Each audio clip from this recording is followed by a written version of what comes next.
Welcome, everyone, to Perfect Read, where we talk about all things VCT Pacific and sometimes a little bit of the bigger picture of VCT as well, and what's happening, especially on the strategic side of things amongst perhaps the best teams in the world. This week, we have another guest joining us, and it's actually none other than I don't know which, who's who in that relationship, but, Big Time's favorite partner, Pilski. Roommates, lovers, and all of the above. Yeah. Soulmates, I would say. Really. Soulmates. That's true. Soulmates. Yes. I like it. Yeah, there you go. You guys probably evolved from roommates last year to now soulmates in the big 2026. It happened pretty quickly. Yeah. I would say it was kind of like a enemies to lovers sort of pipeline if you like that kind of fiction. So Bit of a Frost Hermie situation. I see. It's all really setting up for the perfect VCT Pacific Hollywood movie. You got two parallel storylines going on. Eventually, they'll all come together. It's great to see. Well, thank you so much for joining us, Pilski. We're going to be talking about, especially this week. Obviously, Pacific just wrapped up the league play, and then we're heading into playoffs. So we're going to be focusing on that. But before we move on, Komodo, how have you been? How'd you enjoy this last week of round robin matches? I'd say I enjoyed them maybe a little bit more than you. That's some bloopers for maybe another day. But I will not forget to say that I also probably had more grey hairs of PR just from some of the stuff that did happen. There was some very large, like, what are you doing kind of rage-inducing moments because we've seen, these things happen for specific teams over and over again that you'd feel like should have been fixed by now. But hey, look, sometimes that happens, and I'm excited to see playoffs soon, so let's spin it into a positive. That is this week. All right. Awesome. Yeah, you love to hear it. So for anyone watching and listening, what we're going to do this week, since we actually now have, of course, the teams set that are going into playoffs, we're only going to focus on those teams. Now, I know that there were two other matches of Valorant that happened, and I actually, personally, I didn't think that they were meaningless. I don't know how you guys all felt about it going into it. Like Pilski, actually, I want to hear your thoughts. Pilski, what are your thoughts on matches of teams that are already eliminated? Are they truly meaningless? Wait, so we're talking about like a Zeta Varol, for example, or something like that. Are they truly meaningless? I mean, in what context? I guess like from a fan perspective, no, because especially the Japanese fans, they show up constantly. Like, honestly, like you see them constantly be attending to watch their team's games and things like that. And they really care about, like, I had to explain this to Elfish, who's just started the league, where he's like, so Valorant hasn't won a game all year. And I said, yes. And he goes, their fans turn up and pack out the stadium every time and they scream when they make a play. Yes. And it's just like, why? I'm like, well, they love the team, man. Like, they love them. So yeah, I don't know. There's non-Valoranter, mate. No, it's not even that. It's just we've lost. Like, that's the whole thing about a sport, is that you just cheer. Like, I mean, Big Time, surely your favorite football team is not the greatest, right? I have so much respect when people support bad teams. Like that teaches you more than supporting a good team ever will. You gotta have. Don't try to spin this into some. You know what? Right? You see this all the time with football. I'm not crazy into football, right? But everyone who decides to get into the Premier League from outside of England will support one of the same five clubs, and it's the five clubs that are always well off and doing well and always at the top of the league. If someone comes to me and they tell me they support someone who is obscure and downright terrible, mad respect. The guys who show up for Varel, they are screaming every single week, and I love it. I love that they do it. That's why people like the Zeta watch party, because it's like, you guys get nothing back from this. Oh, this is like 3 hours of your week you'll never get back. They have so little to celebrate that win actually means so much for the people there, because it's like, finally. Yeah, I think like at least being from Australia, like the thing that we like kind of compare it to, at least from like Elfish, who's new to Pacific's like perspective, is like CS, where I think at least in the tier 1 like European scene and things like that, I feel like people support teams based on how good they are a lot. Maybe they'll be like fans of certain organizations and stuff like that. But being from minor region, we're used to, especially from Australia, Dion can confirm, we're used to supporting teams that never win, and we usually we're like, yeah, the boys, we got grouped again. Let's go. We get super hyped like when we get a map or when we get like a competitive series.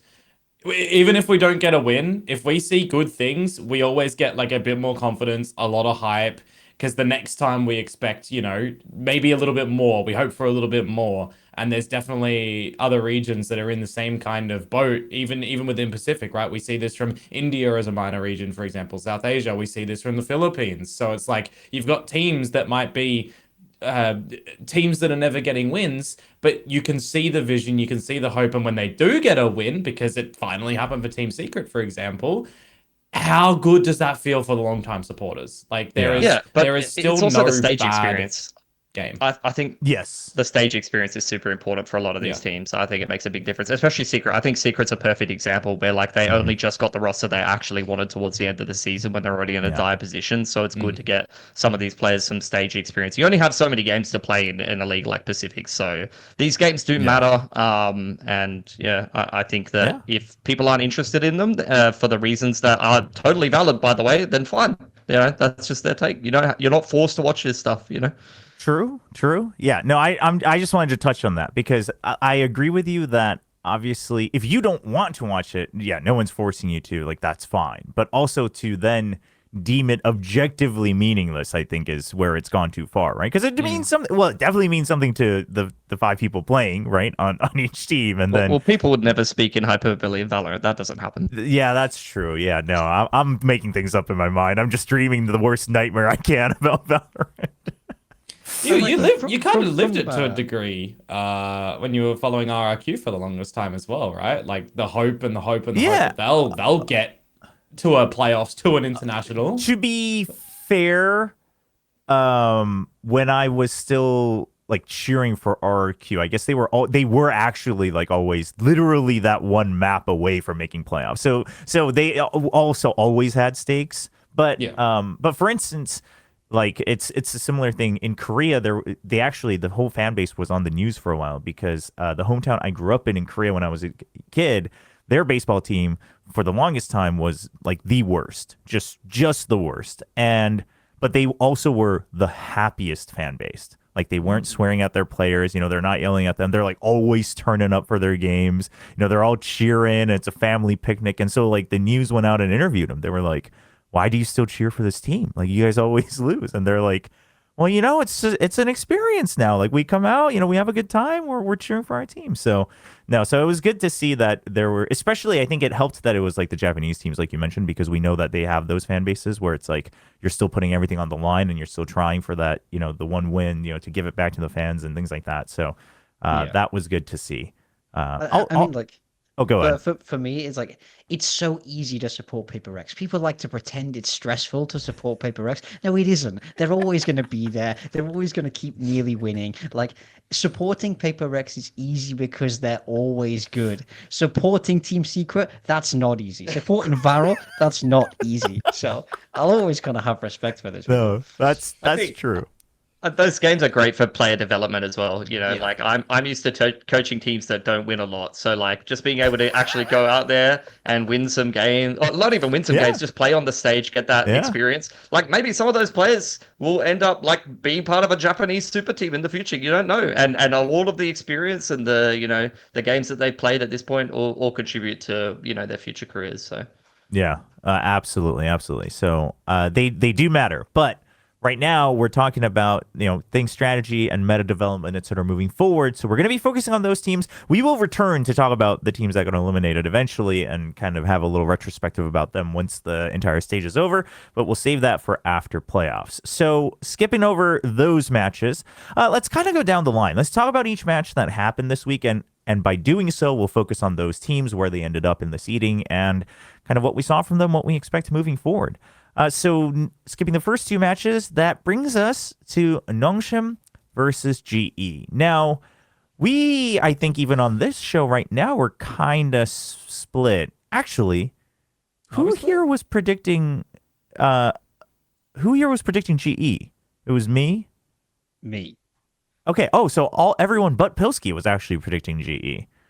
Okay. Well, listen, I'm glad you're here because I'm not here to defend myself. So you're here to defend a little bit.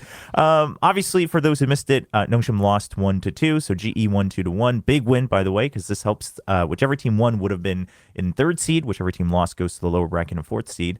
So GE pulls it off. But Pilski, before we talk about the match itself, what made you quite confident, as far as I could tell when you were on the desk, about Nongshim being able to bring out the win?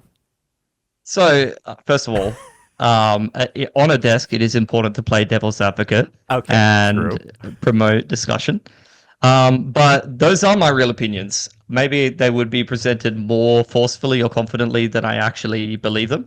But generally, I do try to back the teams that have experience or have won things. Nongshim most recently, even if they're, don't get me wrong, I think Nongshim is in one of the worst states I've seen in a while.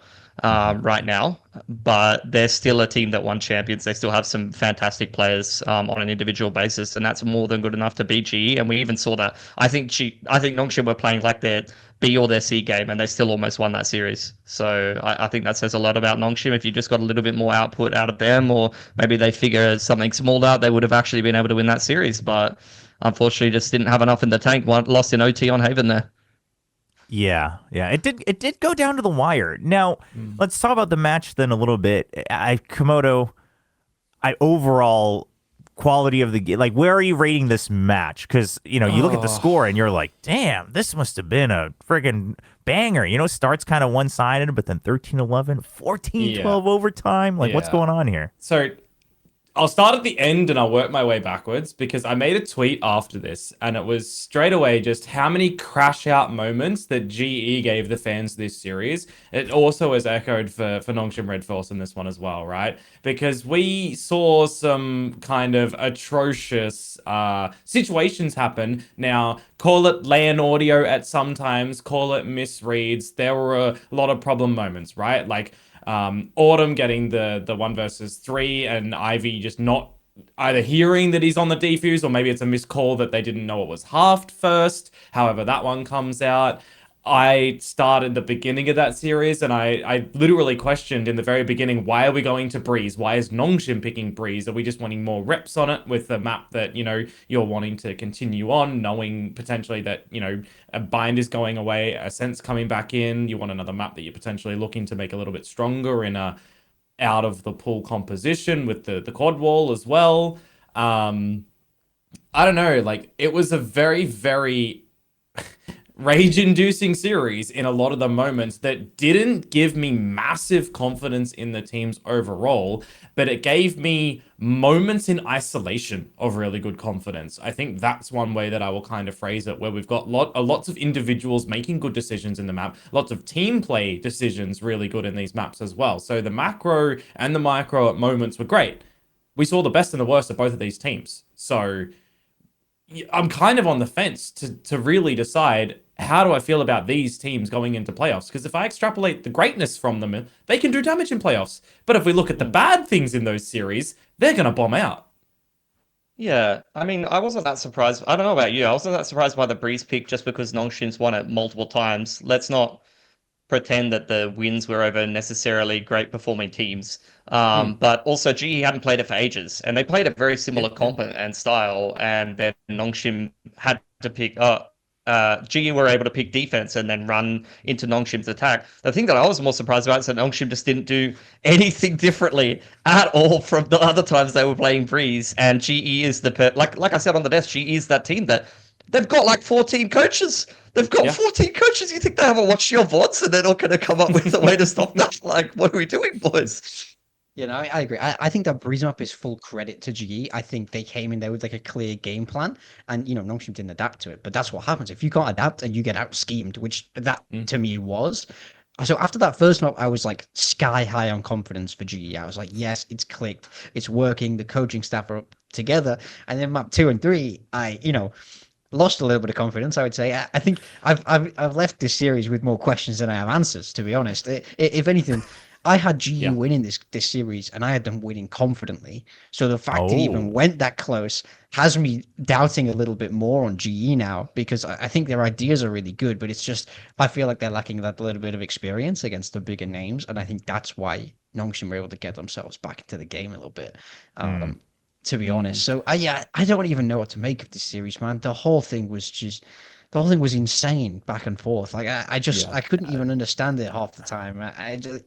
But yeah, I mean, I think I agree with you, Dion, where it's like if these teams can actually figure it out and like put their best foot forward, they're good teams, right? We know that. Yeah. I just worry that they can't.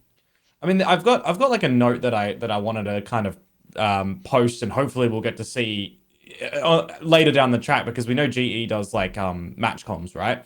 I specifically wanted to see, like, for round 18 when Ivy gets that ninja because all of the post plant utility missed, and then specifically later on where we get round 18 on which map? On Bind, sorry, on Bind. Bind. Okay. By Where the we way, get to before you continue, I saw Autumn miss that exact same molly against Genji, so he's had multiple weeks to fix that lineup. Incendiary, yeah. And I was thinking about replaying that on the broadcast, but I didn't. Sorry, go on though. So we got to hear from GE in one of the listen-in comms, right? Where they made the call and they made the complete wrong read at the top of A short, right? About the pit, pinging on the box that they're going to be up there. They make this like complete wrong read, and then they lose the spike, and then that should be done. Like, how have they managed to manufacture from such a wrong read and deficit to re-grab the spike, to get around that you shouldn't be back in? I'd love to hear the actual leader decision making, but then to get thrifted in round 22 and ultimately like shambles. So we were up and down. So since you brought that round up, that round made me wonder, because it was Patman who called that. Patman said, guys, they're going to be playing Raze on the box. And, like, first of all, I am kind of curious where he got that idea, because Nongshim almost never makes that play of having Raze on the close box, right? It's like on the further box or on truck. And also there's not that many VODs of, that recently anyway of Nongshim on bind. But it made me question, because the week before, the whole world was praising Patman. Oh, he's got the read on PRX, He saw one piece of util. He knows it's a 131, which was a good read on Pearl. But it's very clear that he trusts a lot in his gut. But at some point, you have to start questioning, when it works, the whole team looks like a genius, right? Or, like, you get your lurks. Like, again, like, Patman, I think, both gave and, took away in this entire match, because he made so many gut checks. But at some point you got to start kind of reeling those in, because like that comms was, I thought it was like the perfect round, because I was like, whoa, this is like, you are bold for just saying they're on the box. And I was like, you have no idea, bro. Yeah. Like, this is something that we would always try and teach players, and every coach has to try and teach players, is players like Patman who are, have come up, played a lot of the game, but are very, very good, and they have this kind of natural intuition. A lot of them have a tendency to, they have these good ideas, right? You saw it against PRX, but the phrasing of the ideas is incredibly important. So when you're teaching players to come well, it should always be with a certain degree of doubt. You kind of have to say, like, I think he could be top box, and you put the idea in the mind of, like, it could be, so we should have a preparation ready. But you should never go, he is top box. Or you see it all the time with, like, rotating back and forth, and you will hear someone go, C's free, we're in C, and then they haven't actually cleared it, and that's when the problems come in, instead of like, I'm clearing C. Like, the real difference in words makes a big difference. So the listenings are interesting to hear. It's funny, because I've always talked about, from obviously knowing a lot more inside information of a team like Nongshim Red Force, about how the team and the player himself, and now a lot of us around, trust Francis, because, like, he's known to have some of the best game sense and gut checks. And famously, the thing I always go back to, where I was like, okay, this guy has, like, a really good gut, is when they were playing in their original Ascension SPG, and he calls for Ivy to wall him off in showers, like in OT, and he's like, just wall me out of the site in post plant. And I'm like, that's a crazy call as an IGL, but it was the right call at the time. Now, those are moments where it's like, when I talked to them afterwards as well, it was one of those situations of, we're going to lose anyway. Like, I have to make this gut check because we're outnumbered, etc. So I'm like, okay, cool. But now if Francis was consistently making those calls, like, when it's 8-7 or something like that, I'd be like, okay, like, let's chill out. You don't need to take that risk, right? Like, you play it a little safer, etc. And so not to say that Nongshim is better, but it was just funny, because also there was a recent comm on the Korean side. I don't know if this one was captioned, but from a previous week, where on pro, like you can hear RB constantly reminding the players of like, you're playing contact, you're not rushing into the site, like explore B. And it's contact, guys. It's contact. He like keeps emphasizing it because he knows, like you said, if the phrasing doesn't go through, his teammates are gonna just start running in like they always do. So it was very interesting to kind of see that juxtaposition. You've just made me remember as well from what you're speaking about. Like we're gonna lose, we're outnumbered. The phrasing that you used there. Nongshim ended up winning 8-1 versus X scenarios. So I just wanted to give like a little. Over that series, there was so many 1vx moments that Nongshim actually individually came out on top of. So, well done on that degree.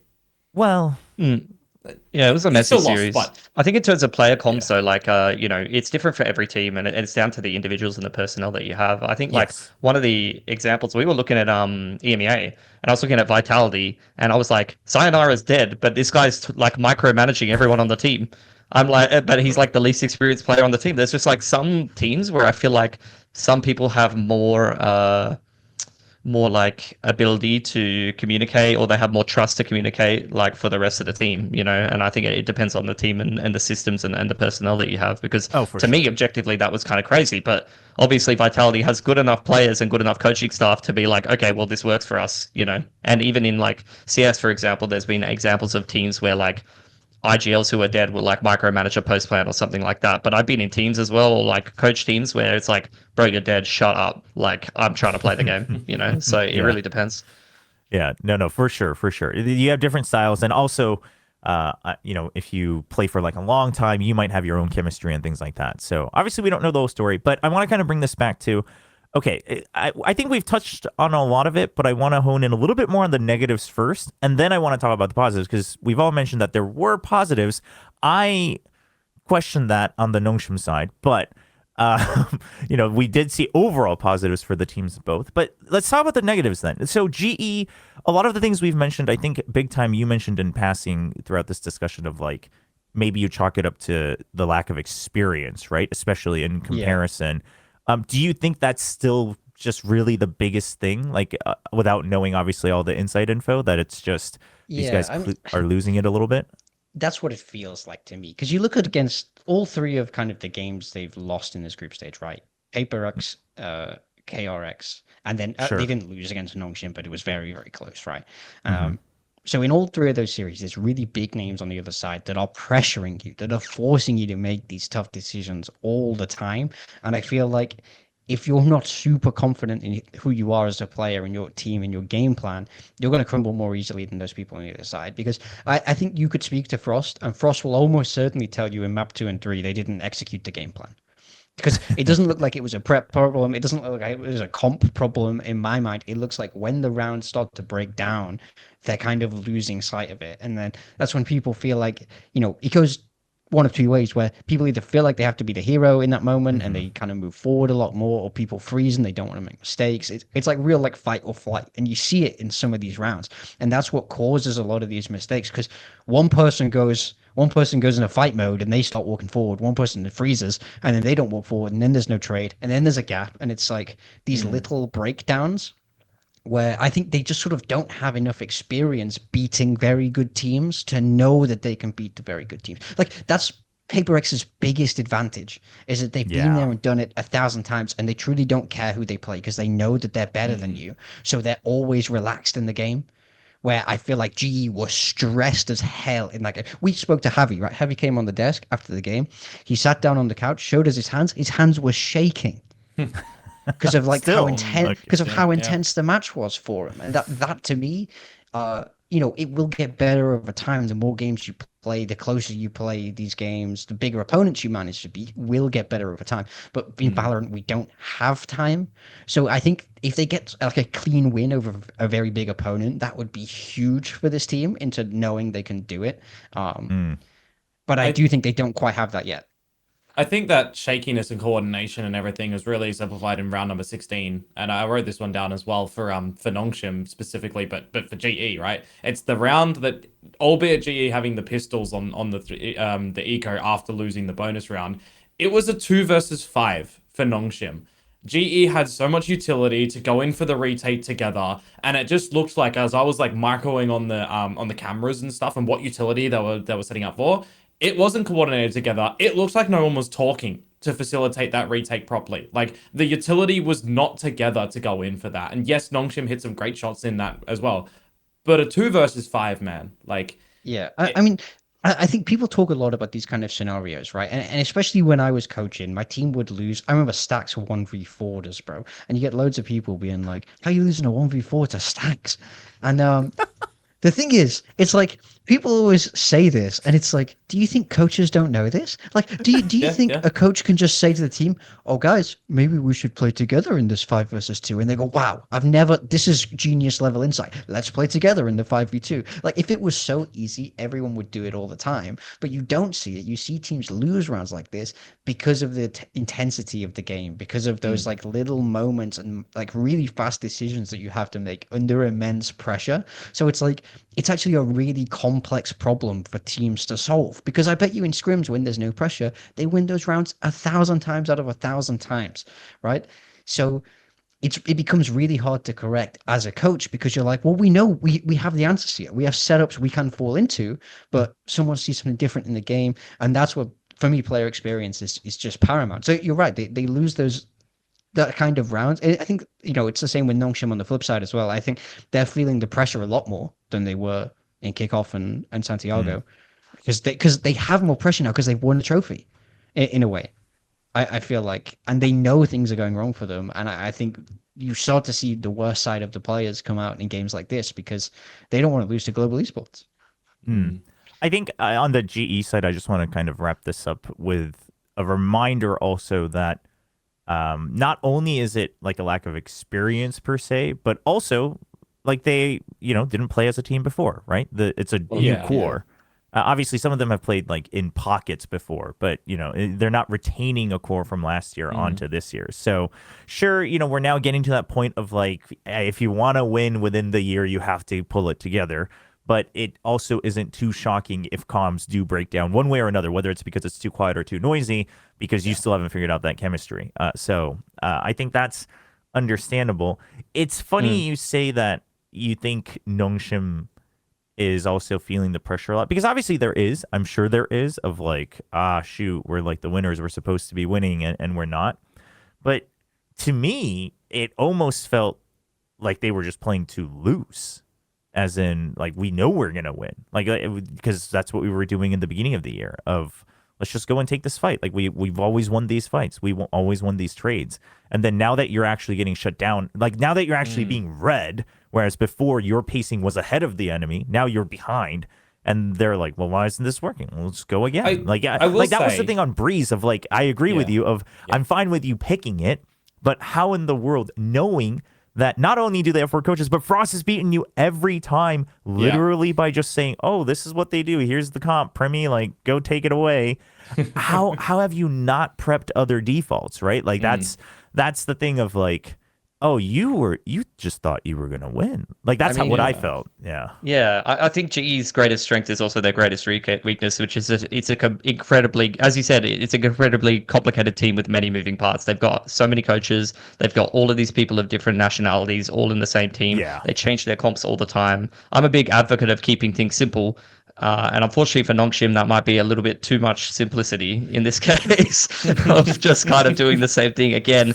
But to touch on what you talked about of doing different defaults, the truth is with that comp, I don't know what else you could do to some extent. Like maybe you could like do a bit more mid stuff with the high tide or something like that, or harbor wall. Like maybe you could go for elbow fight into like cove top mid, like you do when you work the map with an Astra, and then you're going to start actually like getting Ivy on an active lurk, and you could have some slower pace rounds that way. But these Phoenix comps don't function like Yoru. That's the difference between playing the Yoru Neon like you used to, is that Yoru is an agent with the gate crash, right? He can go out and he can look for a fight. You can play a slower round with minimal risk. You cannot do that with this kind of comp. This is a brawly comp where I feel like you are forced to fight a lot more, and you're forced to death ball or 1-4. And when Ivy's getting lurks and it's going well, that's great. But when Ivy's on Haven dry walking into like double cipher trips and then just dying, it's not great. Yeah, I mean, just to add to that, like, an easy comparison I can think of, like with that comp, is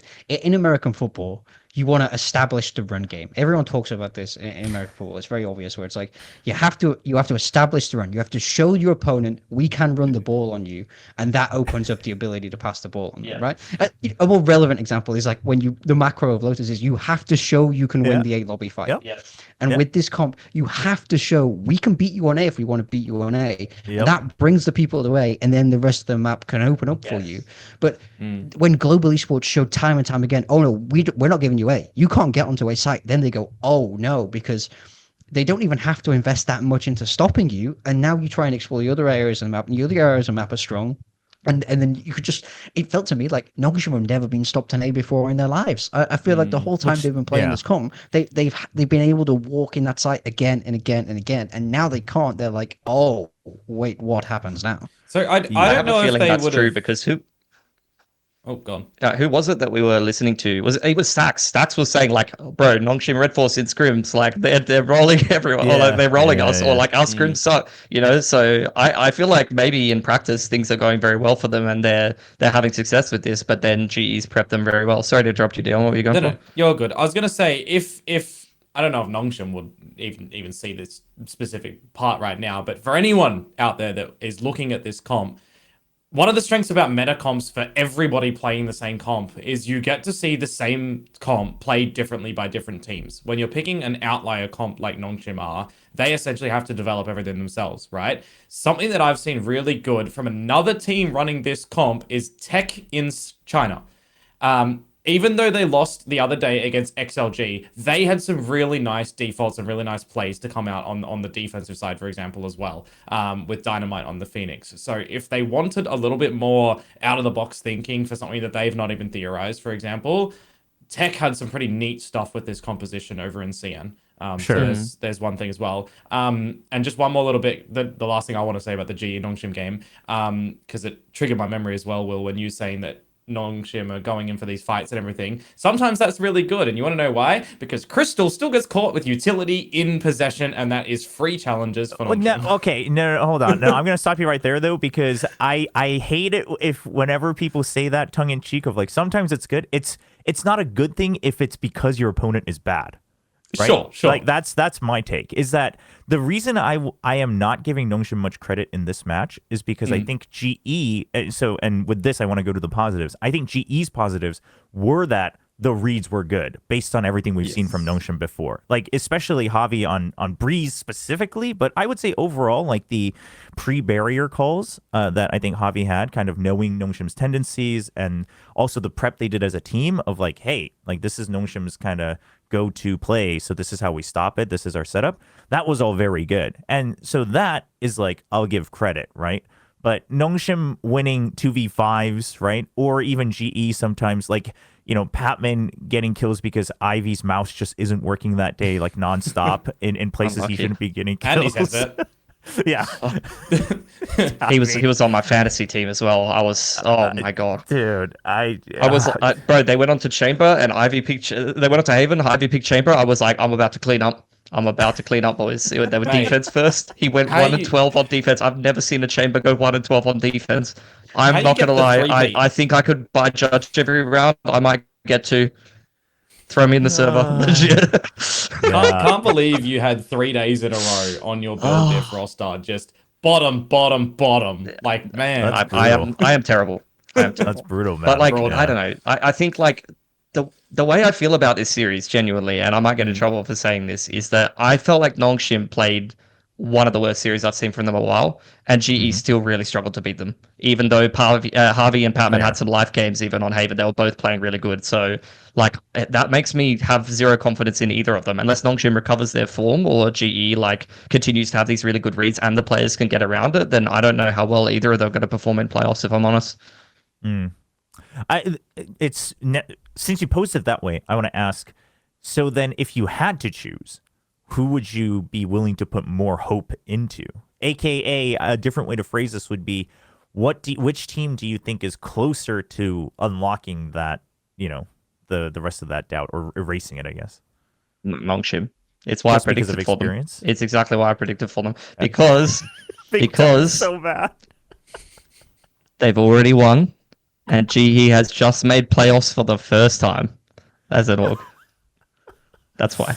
Big time. No, I so strongly disagree with that. I think Nongshim are trending downwards until they fix the role issues. It's only going to get worse for them. I think GE have everything in place. They're rock bottom. No. Right, GE have everything they need because they're making all these great reads. I think the calling is good. I think the coaching is really good. They're coming from a really solid foundation, and the players just needed to click that little bit more in the server. For Nongshim, I feel like they're griefing from the very start. It's a tiramisu with no sponge over at Nongshim, if you're asking me.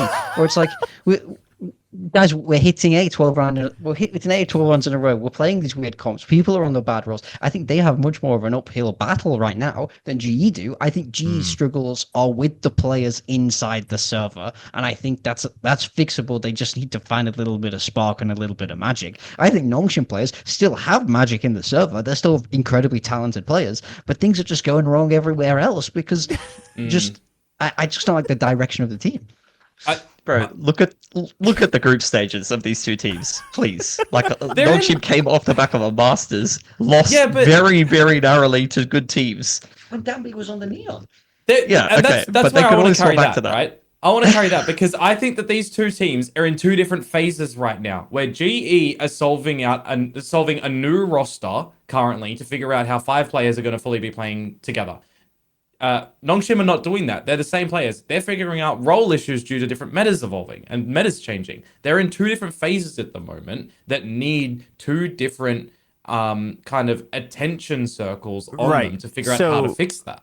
So who are you choosing, Komodo? To go further in playoffs? Yeah. Or like who would you, if you had to choose one team to say that they're going to London and well, okay, let me change that. To say that they are fixing what you think their biggest problem is, right? Because obviously the run they have to make to London is different, each of them. Yeah. Who do you think is more likely to show us a more give us more faith, a more hopeful performance? Am I able to add a caveat in this? No. Nope. Okay. More faith? Poison chalice.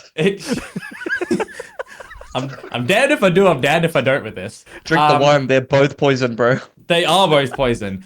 Probably Nongshim. But I want GE. Interesting. I think that Nongshim have the capability to fix things faster than GE do. But I think when they do, GE will be stronger. See, I totally agree because their system is simpler. Yeah. Like GE are solving like the Sudoku in the newspaper, and Nongshim just need to like learn how to spell their name again. You know, like they've done it a million times. Like that's honestly how I feel about it. I actually do agree. I can think of one very simple switch that makes Nongshim much better, but I just don't think they're gonna do it.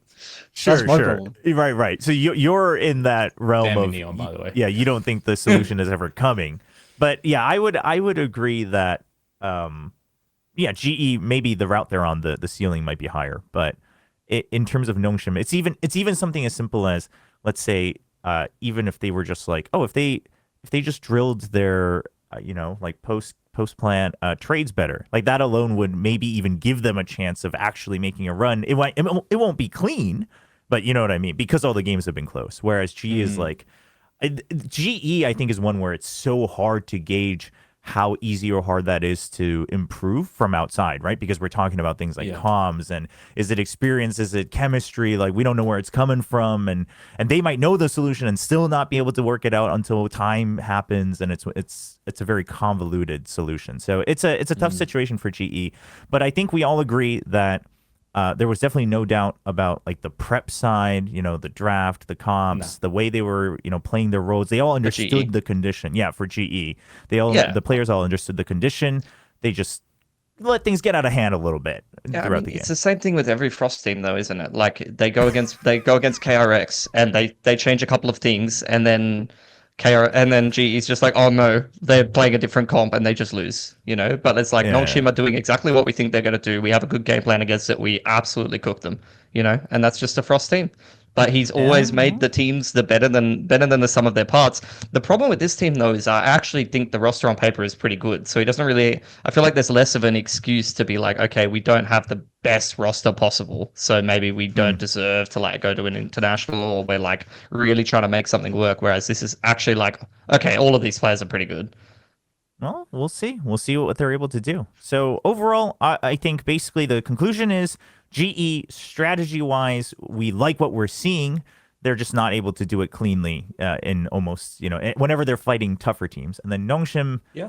I don't think any of us particularly really like what they're doing, but the player quality and their experience and all that is there, so that if they lock in, as so to speak, they might be able to still make a run. Okay, so let's move on. I think this was probably the most contentious comparison between the matchup this week, because the other ones I think are a little bit more straightforward. But let's talk about the other match that happened that day. Then it's T1 versus Full Sense, and I actually don't know what maybe the masses thought. I thought going in, this should have been a T1 win. T1 looked like the obvious strongest team in Group Omega. And while it was a 2-1 scoreline, I come out not really changing my mind at all that T1 looks like they were the obvious choice from this group. But the question then is, do they truly look good enough for London? Right? Because I think there's still people who are like, well, it was Group Omega. Like, were they really, like, how do we weigh this? Because their matches seem so different from having to play PRX and KRX and, whatever else. So anybody feel confident one way or the other about T1? If T1 will make London? Well, if you think they look like strong for London, I think they probably should. They only need one match, but like, would you be confident, or are you kind of like, well, it's T1, like we never know? I'm pretty confident. Okay. I'm confident that they'll make London. I'm still surprised from the impact we've seen from Izu, even though it was like during Yoru meta and Yoru was broken, that the team has fallen back into single neon and Izu on like chamber in it. Because yes, he's having impact in the server in the frag department, but every single time on Breeze when I was watching Izu, I was calling out, he's got dart, he's got drone, he's got shock darts, he's got all this utility, and then he's just shooting the opponents. He's not using this utility. I think that T1 could be stronger if they did have Izu on a more free roll. Yeah. Like I honestly, yeah. Like I was listening to what you were saying. I was like, yeah, you got like 26 though. But then I was like, well, yeah, like Stacks is pretty good at Sova. Like you'd put him on Duelist. Maybe that would be good. Maybe I wouldn't have to watch Meteor lurk on Phoenix. Like that could be something we all avoid. Yeah, that's an interesting point. It's hard to refute because of the result, but It is obviously, hard, yes. Yeah, and well, okay, let me pose that question differently to you then, though. Do you think because I think Buzz is doing, as he has in the past, an absolute bang-up job of being that solo duelist, right? Of like, I'm going to go in, create space, get entry, et cetera, et cetera. So when you have a duelist like that and your team is starting to work well around it, isn't it fine, though? Like, if you think the two initiators are helping Buzz enough, instead of trying to figure out double duelist and the pacing of that again... I mean, think obviously no. They've done it, but and the specific reason is because I was really pondering this after last episode with Anders, right? And it's because I looked back globally for EMEA, for Americas, and for the teams that are projected to qual and comps that are running, and it's the Vice for me that is the real big thing at the moment, where I think for T1, if they're going up against, in London, any of these international teams, and they're going up against very strong Vice teams, they will struggle in the current form that they are playing in right now. They need to potentially be pivoting into something that's going to be a little bit more comfortable to just intermittently through the round remove the opponent's strengths in the agents that they're playing. Because you throw like T1 in this iteration right now against a strong Vice comp, they will struggle. Yeah, I actually kind of agree with that. I think that's a really good point. I don't think that there's many teams that play Vice well in Pacific or really pick it at all, to be honest. And I think it's something that's definitely seeing more popularity anti-Neon tech. I think the thing with the Breeze or maybe the recent Pearl example is that I don't necessarily think it's a fair representation of how T1 always play. Like when they do play Chamber, the lurks are Meteor Munchkin most of the time. Yes. Even if Meteor is on Phoenix, he's like lurking on Haven, which is hilarious, by the way. But anyway, we'll just move aside from that. Isu usually is kind of the second in, where you would have a Phoenix duelist where your Neon is a space maker. Buzz flags extremely well for a solo duelist, although he did even slow down from his regular form in that last match. I think he's had insane numbers because the group has been so weak, and I don't think that they can rely on that as much as they go throughout the rest of the playoffs. I think that the overall quality of the teams is going to be higher, but that's where T1 just has really, really good players across the board. So I think, they might run into a wall figuratively and literally if they play a Vice, but that's where like the lurks need to have impact, and the player quality will probably do them a lot of favors. Now, I could be getting a little bit too far ahead back on my whole T1 hopeful arc and then be disappointed as always. So stop me if I am going too far. But what if... Okay. Couldn't it also be that T1 is trying to... Because when you say that about, having to play against good Vice teams, in my head, the compositions they're playing on paper are better against Vice than playing like heavy double duelist or something like that. It's just that they're not utilizing it that way. But could also be the counter argument of, well, they just haven't needed it because no one's playing that way on Pacific, so they can just kind of frag their way through, right? I see we had a recent interview with was it Starks, where he even, we're like, why did you even change your Pearl comp? You've won Pearl, and he's like, our comp was bad. Like, I don't even think sometimes T1 think what they're doing is that good, but they're just kind of like, I think that there's more gears to the strategy that they can bring, and they don't have Autumn as the head coach anymore. So I want to see what they can cook up. They've got Munchkin and a different head coach. Like, surely there's going to be more levels to the comp swaps, even if, Munchkin was just from Gen G, where they play the same comp 30 maps in a row. But I have hope. I have hope, guys. Sure. Okay, so T1 overall, obviously, like player quality, I think you know that it's good. They're proving that it's good again. The only thing is would they stand up against the other medalists in the other regions? But then let's take a look at Full Sense then. So obviously completely rejuvenated here in stage 1 after kickoff. We've got all sorts of facial expressions coming out from all three of you guys talking about Full Sense. Where are we landing on Full Sense? I mean, first of all, I guess to start things off, should Full Sense fans have hope and a chance? The thing that's so scary is there's always hope with Full Sense.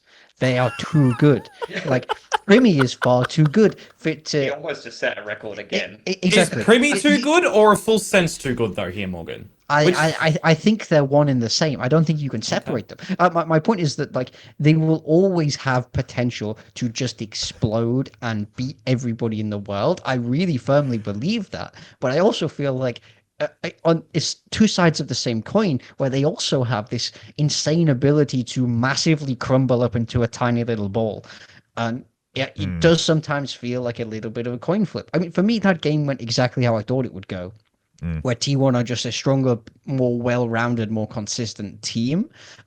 Full Sense have these incredible high highs, but these really low lows. So that it makes me worry, like, about the qualification to London. But again, if they're on and up, I think they'll qualify.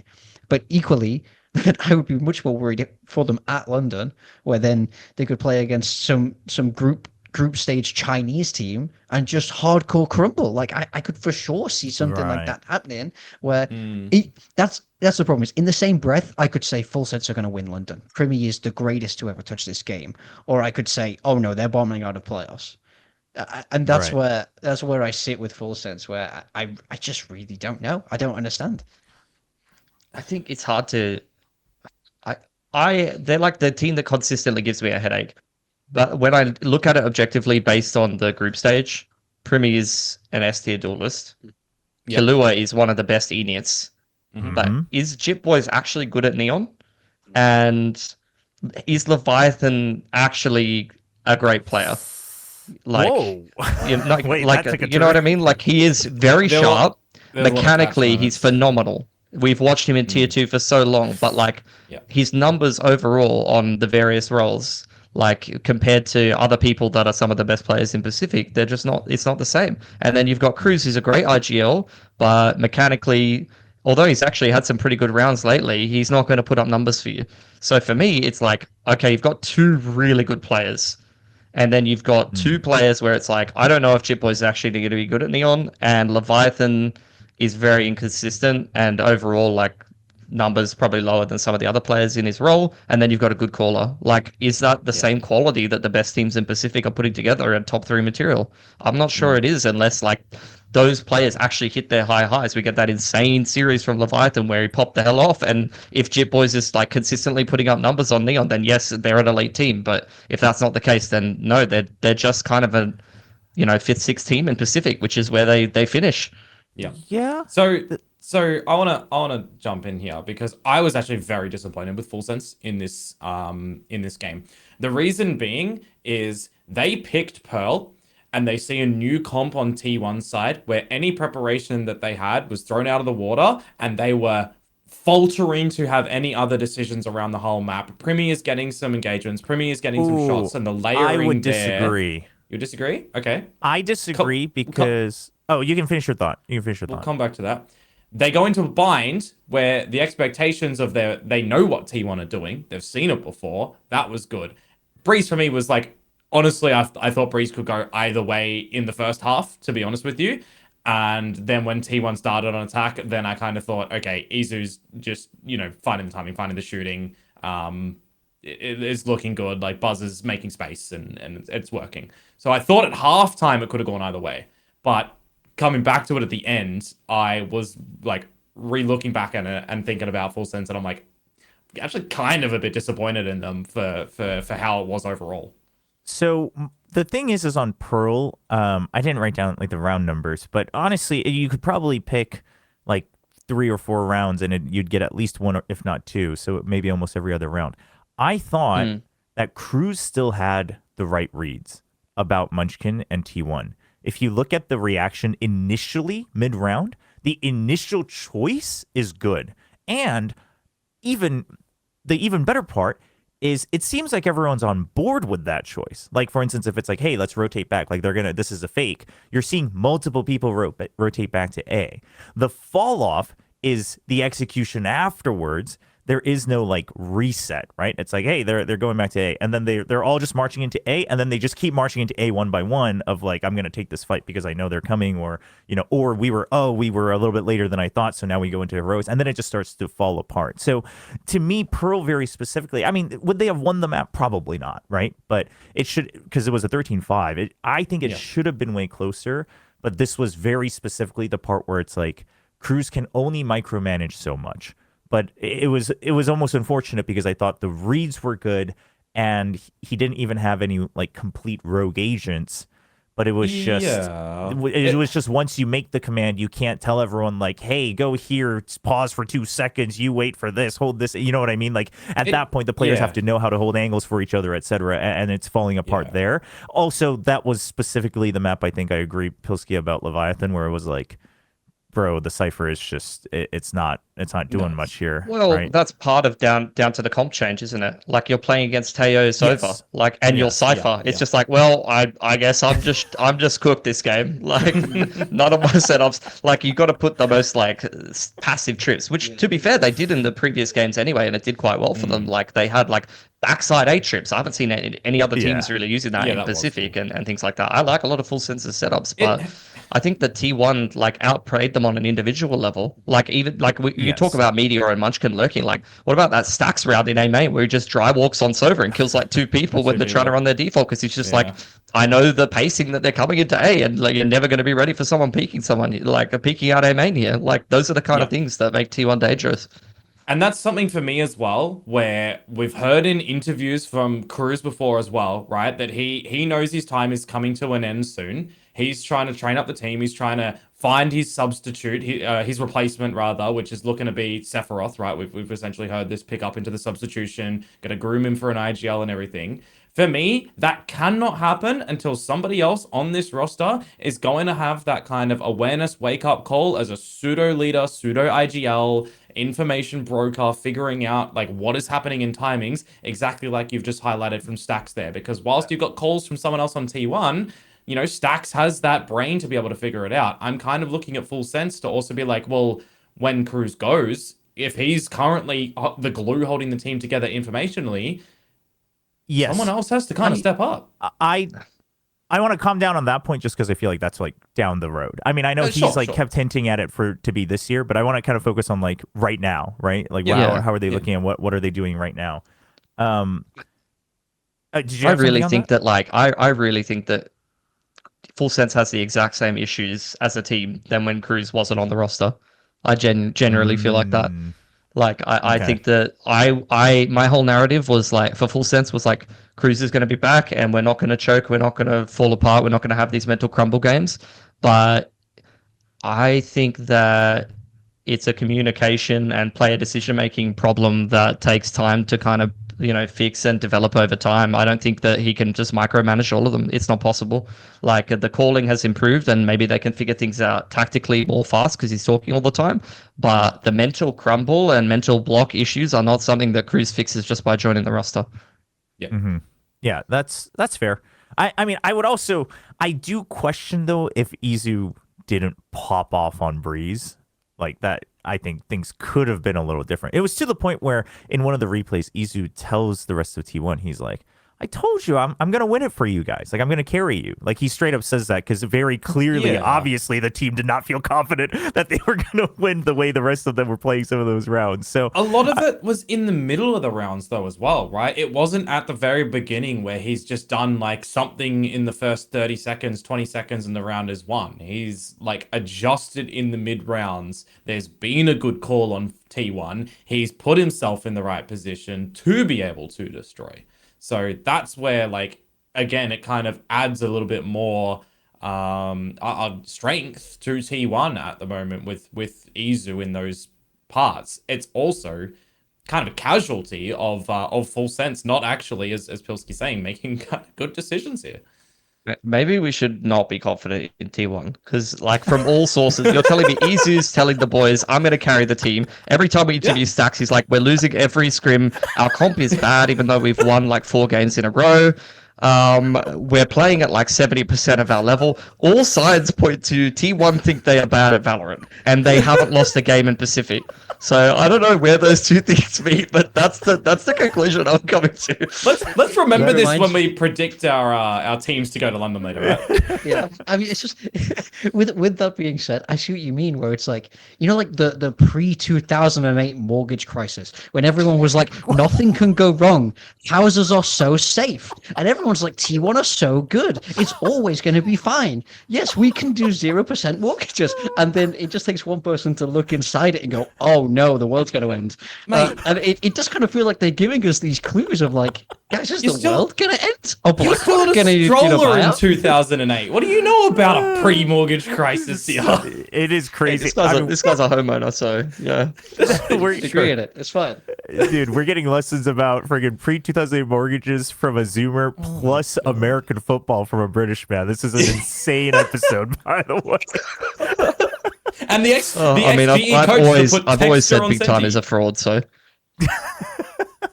fair enough. T1. It's T1, weird. yay, nay. I mean, I am cautious. I'm still cautious, but I do see if we're talking about trending. Some people feel like Notion's trending downward, or GE is trending upwards, but slowly. I do think T1 is trending upwards, though. I think that's the part where I put hope in.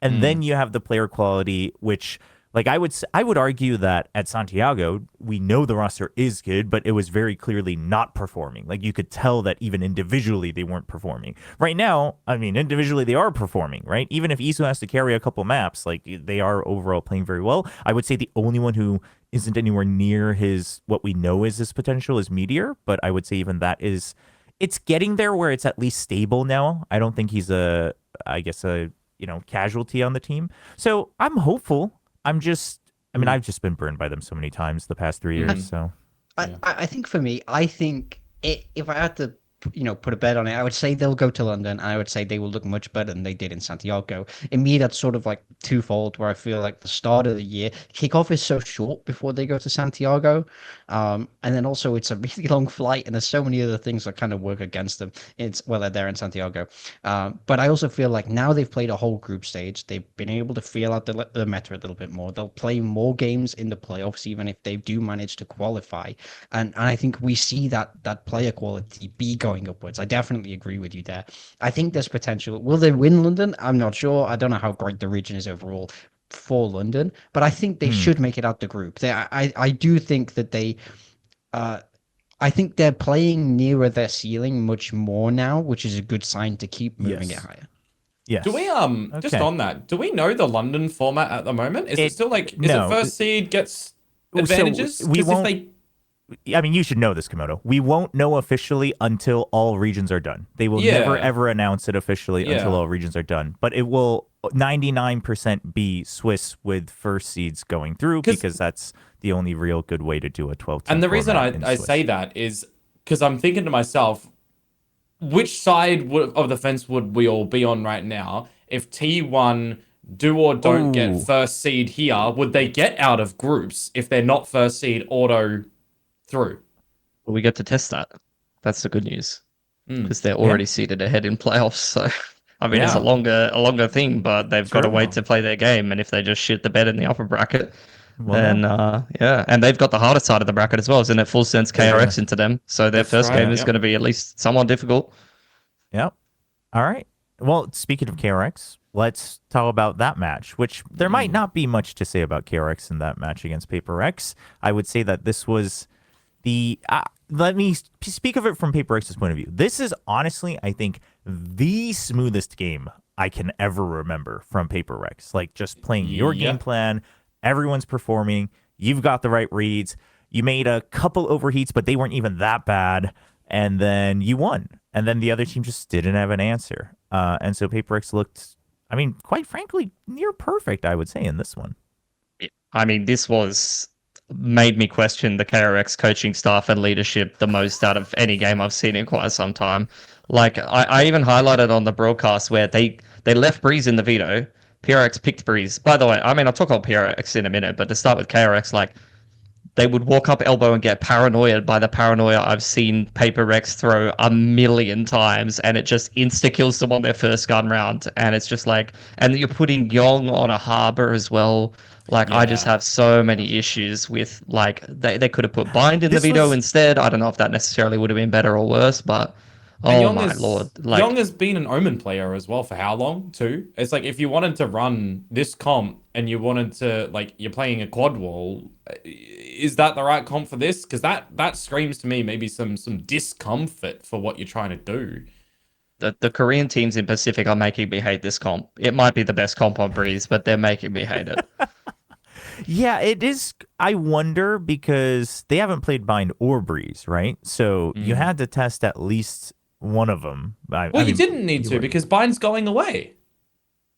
So maybe that's why then. Maybe that's why. Maybe they didn't want to have to do a throwaway map that wasn't prepared on a map that's going away. So it was like, well, if we're going to have to risk it, we might as well. Yeah. I mean, obviously, would PRX have first picked Bind? Probably not. But I think, it's an interesting case of, because I say this because I was going to say this for the end, but it was very notable at the end of the match that DRX just didn't seem bothered. You know what I mean? Like, you just got stomped, and they were like smiling, and they were able to just kind of like laugh it off. Obviously, it doesn't feel good to lose, but they were like, haha, yeah, you know what happened. And then Bane had just put up a post earlier today where he was just telling his fans, like, obviously, it sucks to lose, and it doesn't feel good, but I think I'm just in a place where I'm able to laugh it off. It's already happened. And if we're going to lose like that, we might as well get it out of the way now and learn from it for playoffs. We're still really confident in the progress we're making and what we're practicing. So we're pretty confident about our playoff run. So if everything about that, like, shouts to me that Breeze wasn't that well prepared. And it was either we're going to test it intentionally, or it's PRX. We're going to have to do it. So, like, it sucks, but oh well, like, we'll live with it. I mean, to add to your point, I think that probably the most undervalued thing in all of Valorant is aura. And I know I've spoken about this before, but PaperX have it in spades, bro. Like they win games like this all the time, and you lose to PaperX because they're doing PaperX things. You go, well, I mean, what are we gonna do? Jing is having the greatest year anyone's ever had in the history of Valorant, and you're like, well, okay, what can we do about it? And that's the power of PaperX because they know how to win the games like this. And I think this game, like, this is kind of all I have to say on this game because it's PaperX did what PaperX do at their very, very peak, and KRX just had it happen to them. Yeah, I agree. I think that PaperX, like the only like I said on the desk already, but the only problems that I really had with them was Devi and Something are both up and down. They both played great. All 5 players were all playing well. They didn't do anything different really than what they usually do, but they just like played PaperX on their A game, and KRX just clearly were not on their A game, and they just kind of got rolled. Like that is what it's down to. But that is also disappointing because if you can't deal with a team of that level on their A game, then that makes me very like worried if you're going to go and like represent the region over at Masters or to make a run in playoffs, you know. Like you can laugh it off all you want, but like T1 can do that to you, PaperX can do that to you, some of these other teams can do that to you as well. Internationally, especially. Yeah. So to tie it back to the topic of conversation last time as well, with teams going back to the Jet, right, as a sort of comfort role or a patch fix and stuff. I stated that I was like, you know, I'm waiting to see if something is going to re-pick it back up, right? If that's going to be a really good look. Yes, he was looking phenomenal again. So it just took him, you know, a series to refigure out how to play Jet after his Neon was looking appalling. I think that's a really good boon for PaperX as well. So I think you've definitely got like the A game looking to be revitalized for PRX. Yeah. I think that was one of your points coming into the desk, and even Vic, I think, called that. Like she put something on her build div because she's like, his Jet, it was looking much better last series, and that's a whole different PaperX. Like, hopefully that's something that can last because Something is a player that we know is very up and down, but when he's on, this team is like, it feels like they're unbeatable. Like it's just ridiculous. Yeah. Yeah, and like you said, especially alongside Jing, who has been perhaps their most consistent and best player, like for the whole year. Like if you're taking a look at the entirety of it. I think it's an absolute power play. But I think that's something that really struck me in this one was that given how they were stomping the match, I was actually expecting more shenanigans, you know, because oftentimes they kind of get carried away when they're winning so hard. But it was just very clear, like protocol of, hey, we have this space. Okay, now we're gonna push out the other side. We encroach. We set up the op. Boom, he gets first kill. Now, like it was all just step by step, and maybe part of it helped that KRX was just very easily walking into every single setup, right? And so the flowchart was a little too easy. But I would say that it really, and I'm not trying to call him out, it's just to highlight how good it looked. really only a couple things were like, yeah, maybe there were a couple times when Devi was anchoring on his own that he could have not given the fight. You know, he could have backed off a little bit, waited for his team for 3-5 more seconds. But those are nitpicky things at that point. I mean... he had a couple of good mollies that the team capitalized on because KRX ran through the vulnerability. Like I'm not saying that he played poorly. I'm just saying that the moments that I expect from PaperX to mess up on, it was like that's the level. It's not Jing, where are you going in the post plant, bro? Like, you know, it's not things like that. It's more just Devi being like, I think I can take one more contact, and it's like, I mean, I think that's forgivable. So it was very, very impressive, I think, and if anything, this is some of the most faith I've ever been given by PaperX. I mean, they're always good, but it was just... Is that a good or a bad thing then? Because we've seen, you know, this train always kind of start down here and then go like this when they get to the playoff runs and the international runs. Does starting at a high now give us... No. They started low already. It started in kickoff. It's just a longer track. It's just... okay. Okay. I mean, they got booked by Gen G. Let's not forget that, guys. They got destroyed. But that's the thing that like disappointed me about KRX. It's not even that Breeze game where they just played that comp and they kind of got destroyed. Like they played Lotus very uninspired as well. It was like the most like.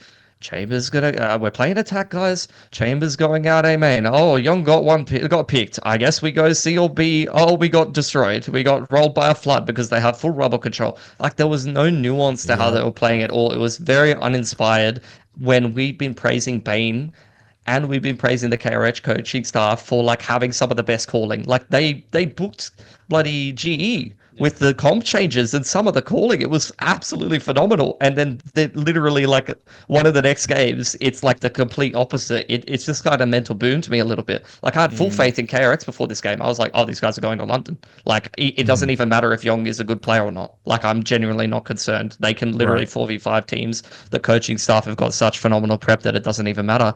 Yong just needs to like throw his Cypher trips down and then play Chamber half decent sometimes. And this is a really good team. But this PRX game has made me ask some serious questions, you know? Yeah, I think the Lotus, I agree, because the Breeze, you can chalk it up, but the Lotus was one where it was also like, PaperX obviously knew just how to play against Chamber. It's not the first time they're doing it, right? And then they knew how to punish it, and like you said, there was no second answer. It was like, well, we brought one solution, and it didn't work, so we don't know what to do now. So KRX felt a little bit troublesome in that part. Now, not everyone's going to be able to aim like PaperX, but at least PaperX proved that like that is the game plan. Like this is how you play against the Chamber. Like this is your setup. And so now that that's out for any team that maybe couldn't figure it out, I think that's I just wanted to see like Bane's calling come in, like especially on Lotus. Like think about the Haven game, GE, bro. Like they were running all around the map on attack. It's like, oh, we're going garage, we're going to pressure here. We pulled the rotate over here. Now we're going to run back and end A. On Lotus, there was like none of that. It was literally like there's so many things you can do. You can go trigger the vice wall, then we can open the door. We can do like go back through front B, and then we can get a late lurk out A and this and that. And there was like none of that same like sick calling on a 3-lane map that you want to see. It's just like Yong was just like, I'm going to go fight A. I'm dead. We're going to try and force C. There's a vice wall. We're all dead. Like it was really frustrating to watch. Yeah, no, I feel you on that. So you mentioned in passing, like before, you were very confident about them going to London, etc. They are on the same side against T1, and we'll do a quick little pick 'em at the end. But just in general, then, do you see them being in trouble? Because what sounds like you don't have faith that they could beat T1, so then they'd most likely have to kind of grind through the lower bracket amongst a bunch of other teams. Yeah, I think it's 50-50 between Full Sense and KRX for me right now. I have my concerns about both of those teams. Okay. But I don't think either of them are beating T1 at the moment, to be honest. Sure. All right. Okay, cool. Let's move on to the last set of teams that we have remaining in the playoffs. They played a brilliant 2-0 match. That's all I'm going to say. There was no third... Can we highlight it, please? No, there was no third map here. A big time Pilski, you missed it. I crashed out watching this match because, so let me just lay this out for you, all right? I'm going into this match, I'm thinking, RQ can't lose this. Like, RQ can't lose this. It's a disappointment if it's a 2-1, right? Like, I'm expecting you to 2-0. I don't care what May does. It has to be a 2-0. And then it starts off, and I'm watching, and it's like, okay, it should be going well. And then DFM starts to finally bring things back. They make a couple mistakes. And I'm like, all right, here we go. RQ's woken up. And then DFM starts to make the comeback. And then they do. And then they win the first map. And they win with some very convincing, charismatic plays, I would say. And I'm like, okay, well, listen, if you're going to win like that, and if RQ still isn't in a state where they can pull, really give us faith in these long haul games, like it's always down to a 50-50 at the end of the map, like I might as well put all my faith in DFM because these, like, May's freaking on a heater. Like he's going to go off today. And then I'm cheering and it's working out. DFM look good. And then they're going. And then they just start to look like old DFM a little bit. Yeah. Monette gets some nice plays, things wake up. And then we get to overtime, and I'm just thinking, listen, you made the same mistakes you've made 2 years in a row to get to this overtime. Surely you remember how to fix them. And then we're taking these 1v1s, and we're just giving up. We're giving up the 2 rounds in a row.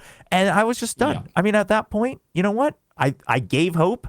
I was shut down. My dreams were crushed. RQ was already a disappointment because they lost map 1 anyway. And then there was no third map. Just in case you're wondering if I'm joking, I didn't even watch the VOD. I don't know what happened on that map 3, man. I don't know how they looked. For reference, that those that don't know, Chobra actually turned off his stream for the third map. He watched the first 2 and then rage quit and threw it off. And to be fair, that last round, by the way, when it's the 2 versus 1, Jemkin has the operator and tour de force, and Cess smokes the spike at the C site. doesn't TP into it, and they get 2 1v1s against the op and 2 at a force that you knew was there. I think that was the moment that I took my headset off, and I even left for a little bit. I think that was the bit that I did that. So, yeah. Jemkin's DFM positioning in that clutch was excellent, though. No, like it he went to was. back pillar. to be able to play around that like one way and like clearing spawn. But like I know this is an analytical podcast, but I'll just say it like that. This is why RRQ is gangster. You know, like the way that they brought it into OT, like Gem can just try walking up A main and like picking someone on Lotus when they're like literally against map point and they might not go to Ho Chi Minh. You know what I mean? They're about to get 2-0'd, and he's just like dry peeking, one tapping someone, and then they just freeze for like another 30 seconds and do nothing. And then another guy peeks and Gem can just one tap someone, or like pulling that 1v2 off. Like that takes balls, man. That's some serious experiencing. Like that shit makes me excited when I see that. It's like there's so many teams that like, oh god, we're not going to Ho Chi Minh. Like let's just run the C plan that we do. Oh, we got fucking red. We got destroyed. And it's just like, nah, man. We're just gonna wait. We're just gonna wait another 20 seconds. Crazy guy, there's only 35 seconds. Please, are we going yet? No. Wait another 10 seconds. Just wait. Okay, Jemkin's gonna get us out of this one. That is so baller, man. I love that shit. Yeah. For reference as well, because I just rechecked like one of my notes for this. You mentioned that you didn't watch the last map. When the graphics came up at the end, when the map ended and we went to the analyst desk, it was it 13 opening kills to DFM to 8 to RRQ, and they end up winning like 13 to 8. The amount of 3v5s and 4 versus 5s that RRQ came back with on Fracture was ridiculous. I mean, I think map 3, it's like you have to take it with a grain of salt because DFM, if it goes to map 3, DFM have literally nothing to play for. And actually, RRQ, because we thought, well, map 3 is entirely pointless because it's only the second, third seed, and we were like, it's the same. And then we kind of, it was Xfero when he lost the pistol, right? He freaks out. He slams his desk, and Pilski said to me, he was like, wait, he really wants to win this. He really cares about this map. Yeah, he slammed the desk when he lost the pistol, and we thought this game is irrelevant. But it turns out it was the difference between them playing GE and KRX. Yeah. And so they locked in because they were like, oh, well, we'd much rather play this global esports team than a KRX team. That's what it looked like to me. And it felt like RRQ took that map 3 very seriously. DFM obviously couldn't muster it was like a meaningless game. I genuinely thought to myself, I'm like, Xvero lost the clutch, and I thought he was just going to laugh about it, you know? But he slammed the desk like as hard as I've seen him do it that series. And I was like, wait, he actually gives he really cares about winning this game right now. I mean, that's good. That's you want to see that in a player for sure. So that's good for RQ. I would say that. I mean, okay, let's talk about RQ because I think DFM, it's going to be pretty straightforward. But RQ, where I stand with RQ right now is that by halfway through the match, whether it's a 2-1 or whatever, I think actually most of theirs were 2-1s this stage, but halfway through the match, I start to see the RQ that was good. It starts to wake up. You see some of those baller moments. You see just the bailouts. You see the slow, steady calls. You see the confidence and just trusting, even if you don't have information, like trusting that you have the read or the bait, right? And then you slowly, step by step, grind it out. You know, and like you guys said, I mean, this is what we've talked about. You guys talked about on the official broadcast as well, and multiple times. But this team's really good when things go down to the wire. They're just calm. Like they've now gone past that point of they crumble. They are now actually really, really sturdy, like go overtime, etc. They have a couple of those hero plays, especially like Jemkin and Xfero, I would say. So. And Crazy Guy, I got to give him a shout out too. So when it gets to that point, it's great. But why does it always start halfway through is my big question. Like the slow starts on this team still don't give me enough confidence that they will be able to look good in playoffs. They remarked on that in the interview as well. Like Crazy Guy said that exact same thing. He's like, we start slow every game. Like we would be such a good team if we could just play well from the start of the game.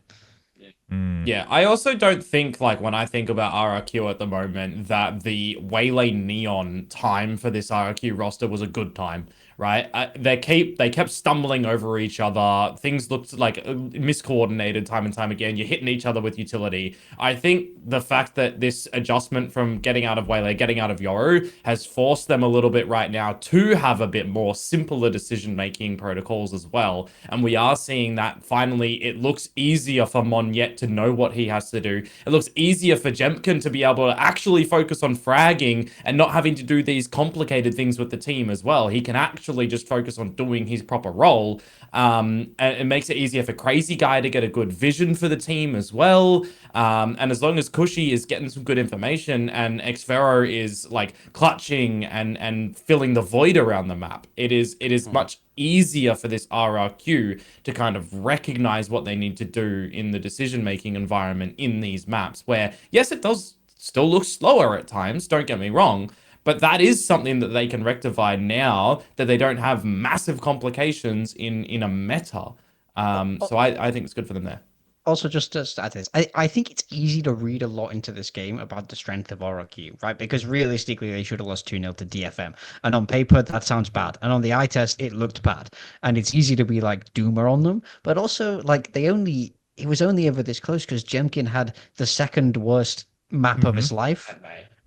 And May had like an unbelievable map. If Jemkin is 15% better and May is 15% worse, it's 2-0 for them. Like, ultimately, how many games like this is Jemkin going to have? And we've seen it, like, you know, obviously the famous game in Ascension, and even in this series, about how he's really not fazed by it. He'll just bounce back immediately. So I think this result to me looks so bad because May was unbelievable and Jemkin was so bad, and I think it's just kind of like a perfect storm to make it that close. I think that's a really good point, actually, because especially also for anyone who might be harkening back to the beginning of the stage where they also, you know, had to give up a map to Zeta, etc. That was the phase with the Neon Waylay where they were clearly like not timing things well and a little bit iffy and awkward with the plays with each other. But then where do you think, like, what's the strength of current RRQ, would you say, other than, hey, they have like good mental if it goes far? Do you think they have good reads? I mean, calling Jemkin, Xfero might be one of the best sentinels in the league. Jemkin is phenomenal. And I think Crazy Guy's calling is really good, honestly. Like, having a vocal IGL like him, he's willing to play Enir and things like that. Like, Flash Enir or Smokes is great. My biggest, I mean, I hate to boil it down to something so boring, but my biggest issue for RRQ is the player performance. I think Monyet and Cushy, like Monyet, when Monyet was good, they're winning. That's seriously what it is. Like, and at one point, I mean, I hate to bring this up, but at one point I was looking at the Pacific stats and I had to scroll all the way to the bottom, and Monyet was right next to Rimuru on Neon, you know, like, and he's meant to be one of the best Neons in Pacific. And his first kill, first death conversion was not good. He was not putting up numbers at all. But he actually had two pretty good maps against DFM. It gives me a little bit of hope. And Cushy as well. I think Cushy at his peak is like one of the best initiators in Pacific. And we have so many good initiators in Pacific right now. Like, it's very clear this is a meta where your initiator can frag. Killua, you got X-Ross. I'm even forgetting a bunch of people. There's been a bunch of really, really good fragging units in Pacific. Cushy should be right there with him, but he's just kind of okay, maybe like a little bit below average. So I think that there's two players you could very obviously get more out of, and I think that I mean I'm really, really big fan of Xfero right now. I think Xfero is so good. Like, he just wins rounds by himself on attack. There was that Haven C round where he like wins the anti-bonus with the neural theft. I love how they play Fracture. He's just walking. It's so baller, man. He's just walking out A main dry on Veto with a TP behind him and an op. Like, who does that? Who plays like that on Veto as well? Like, it's not like you have a rendezvous or a gate crash, like get out of jail free card. You have to shoot someone and then flick TP. Like, that is not something that you should be able to get away with, and he makes it work so often. So you think one of the strengths then, I think, is a good way to characterize this is obviously overall I would agree that Crazy Guy's IGLing in general is quite good, right? Not just like both pre-barrier and some of the mid-rounding as well, and the execution, but more so also knowing perhaps how to utilize those two really, really strong front and back end players of Jemkin and Xfero, and working off of that, kind of utilizing the space they're able to give you a little bit. Yeah.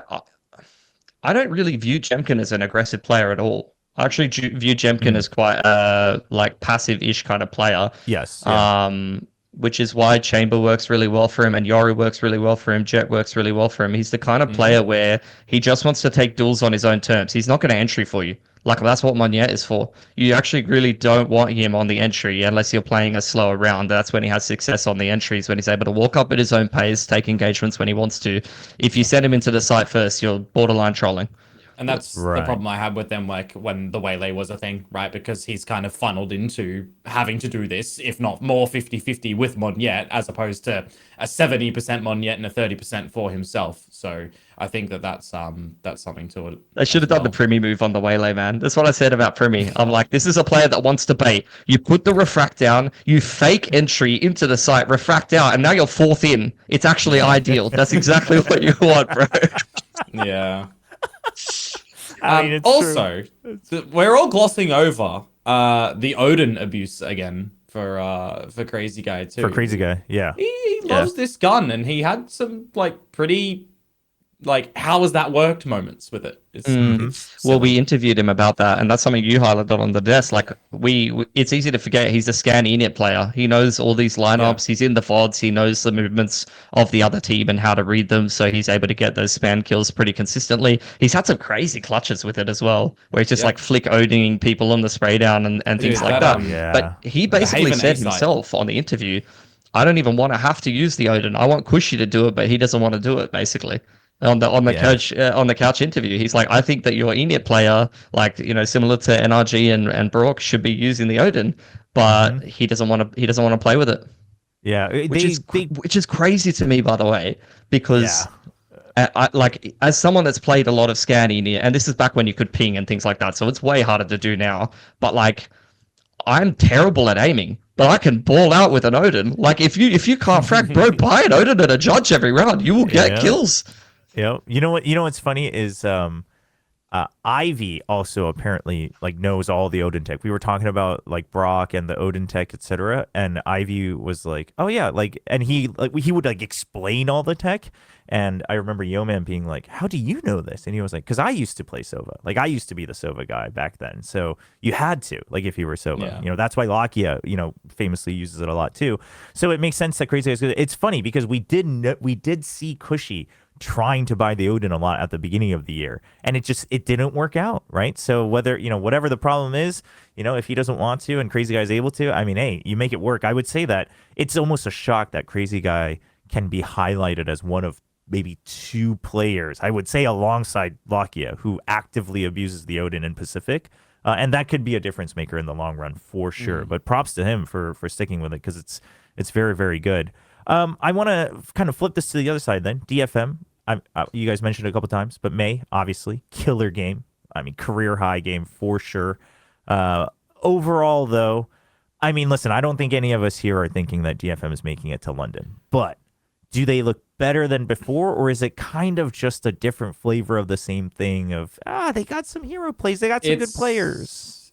I think it is a big problem if May is having another one of these massive performances like he did last year when, you know, the Icebox was out and he had the massive series with that one in the map pool, right? Because if I look to this DFM roster, it cannot, for their success, be May and friends. It has to be the team together. It has to be like more than just May. The Varel game and the Zeta game, like, they get the wins against what you would argue was some of the weaker teams in Pacific in this group. If you are putting them against the T1 in Full Sense, the PRX, if you're putting them against any of the other teams, you put them against GE, you know, you put them against Nongshim, they are struggling. Like, they will struggle. I think that they are still... We can't think of them anymore as the team that we were prophesizing to be, like, one of these new gatekeeper teams. You got to get over DFM first. I don't think we're thinking about that anymore. I mean, I think that the problem is, for me, this team is trending downwards from the start of the year. In kickoff, I was excited about this team. In kickoff, they were winning games because they were a team, and like the new coaching staff were there. And we spoke about it so much about how I was so impressed by their ideas. I was like, finally, this is what DFM needed. And like, it worked for them in kickoff. Ultimately, it was close, but, you know, not close enough. And then Stage 1 has come back. I think the meta's shifted. They're also shifting with it. I don't love the ideas that they're bringing. I feel terrible for Yatsuka, who is clearly a great player, but is a bit trapped on this right now. And then they're having to rely on May. I mean, don't get me wrong. They now have like Kaide, who can pop off, and Akame's had some pop off games. Like they have more heroes there to rely on, but it's never going to be consistent. So I think this is a team that's trending downwards in my mind. So I don't really have a lot of hope for them moving forward. I mean, again, it's always hard to tell with the teams that are especially trending downwards, but also I would say bottom of the pack, because who knows when you open the lid where it all stems from. But do you think, does it feel like it's role issues? Is it just the comps themselves you think just wouldn't ever allow them to play anything other than May and friends? Where are you sensing this is coming from? Or it could even just be individual performance, like you said, for some of the players on RQ, right? Of like, well, if these players don't perform, they just can't do well. I think the comps are holding them back, and I don't think the calling's ever been that good. I think that Cess, is a decent. He's actually picked up his individual performance quite a bit since switching back to controller. So I'll definitely give him credit for that. But I don't think that even when he had a weak level of performance, I was like, okay, if you're going to be a weak fragger, your calling better be excellent. And I don't actually think that DFM ever had like S tier calling in Pacific, to be honest. And I think that the Japanese scene in general has a big issue with not having good IGLs or not having good leaders. I think that they have one of the most stacked rosters in terms of talent, but I think that the coaching staff are overcooking.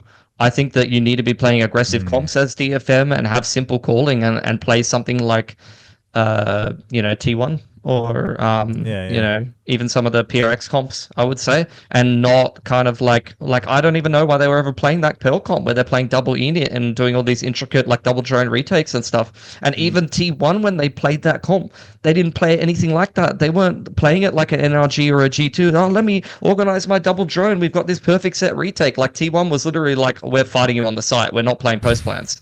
Even with double drone comp, like double init, we're still going to kind of be like somewhat aggressive and active in the game. So I think that, the comp issues and the role issues are holding them back a little bit. I've been somewhat impressed by May's opping, but like, yeah, I agree with you. Like, I don't understand what Yatsuka's doing in this team. He's playing a sacrificial role when you want him opping or on chamber. And then, like, Kaide's a good senti, I feel. May's a great duelist. Like, they have good talent and good pieces, but just I guess the calling and the comps are not good enough, in my opinion, and don't really fit the team very well. It's a weird take, but it almost feels like, despite not being a top team, they're also one of the biggest casualties of the Yoru nerf, where you can't have Yatsuka opping, because if Kaide's going to take the Senti spot, right? And you're not willing to play double Senti for whatever reason, it's like, what does Yatsuka play, right? Because the only other option that feels safe as a duelist would be the Jet, and it's like, well, if we're gonna play a Jet, we're gonna put May on the Jet, and it gets all weird and convoluted. So it could be that where maybe they're kind of defaulting too hard to what you think is good on paper, but like you guys said, on the roster, that you're not going to be able. This isn't a team that can execute that style of intricate, set plans and things like that. Which is crazy as well, because they have such flexible players. Like Kaide, Yatsuka, and Akame can all play kind of whatever they have in their careers already on a lower level. And I almost feel like when I watch the comps that they pick, it's like they feel like they're an underdog team. And so they're like, oh, we need to do something special or something intricate to be able to beat some of these like talented teams in Pacific. Like, I'm wondering if that's what it is. Whereas all I want them to do is like, just let your players loose. You've got a lot of talent. Like, actually, I feel like if you could go pound for pound with some of the teams in Pacific if we're just trusting simple gameplay and aim duels. But it's almost like they don't want to do that for whatever reason, or maybe they've already tried to run stuff like that in practice and they don't feel like the players are good enough. Or I don't know what it is, or maybe the coaching staff are just overcooking and they have a philosophy on the game that they're kind of forcing on the players. It could be a lot of different things. Or, I mean, we've heard in the past that, I don't know if that's the case now, but that DFM is a player-run team, and we've heard that interview for them where they've had that talk about, okay, we talked until 4 a.m. in the morning, and we came up with the solution that the two longest standing members of the team are going to be our double duelist pairing. We talked for hours, and it came down to May and Akame are the star players of this team. It's like, okay. All right. It's very interesting as well because you got Vors coming into the roster from the Riddle Order side of things, right? Where Kaide and Yatska played together under that for so long, and I think part of the good form of that roster was they knew who the duelist was, they knew who their initiator was. Like if you throw it on back, they knew what Sultan's role was, they knew what Jojo's role was. And they're coming into this with a casualty of the Yoru nerfs coming through, the Waylay nerfs coming through as well, because they always had those adjustments where between Yatska and Kaide, you had sort of a Sentinel plus Viper and the Duelist that they would generally interchange or play together. They'd play like a Vice and a Viper together, or a Cypher and a Viper, or something like this. That identity of those two as a tandem and having a duelist substitution be able to come in with another player running the double duelist, right? So like substitute in this example May and Soldan for the other duelist, and then either Kaide or Yatska is filling the void. Has this been theorized for them at the moment? Because we know if you want to then put in the initiator, Akame can be a great initiator. You're forgetting that Jojo isn't just an initiator; he's an IGL. He's an IGL, correct? Yes. But then the shift does go into Smokes, Cess. Sure, it's I just mean, I think someone else is still IGL. The thing is I think when you're speculating from outside the team, if you have to speculate role changes that involve more than 2 players, I think it's a moot point because you just don't know, right? Because that correct. Becomes so many things of like comms and the position you're playing on the map and actual comfort versus they played it 3 years ago and things like that. Is that the thing for DFM right now where the role spots that they've put themselves in is a big factor?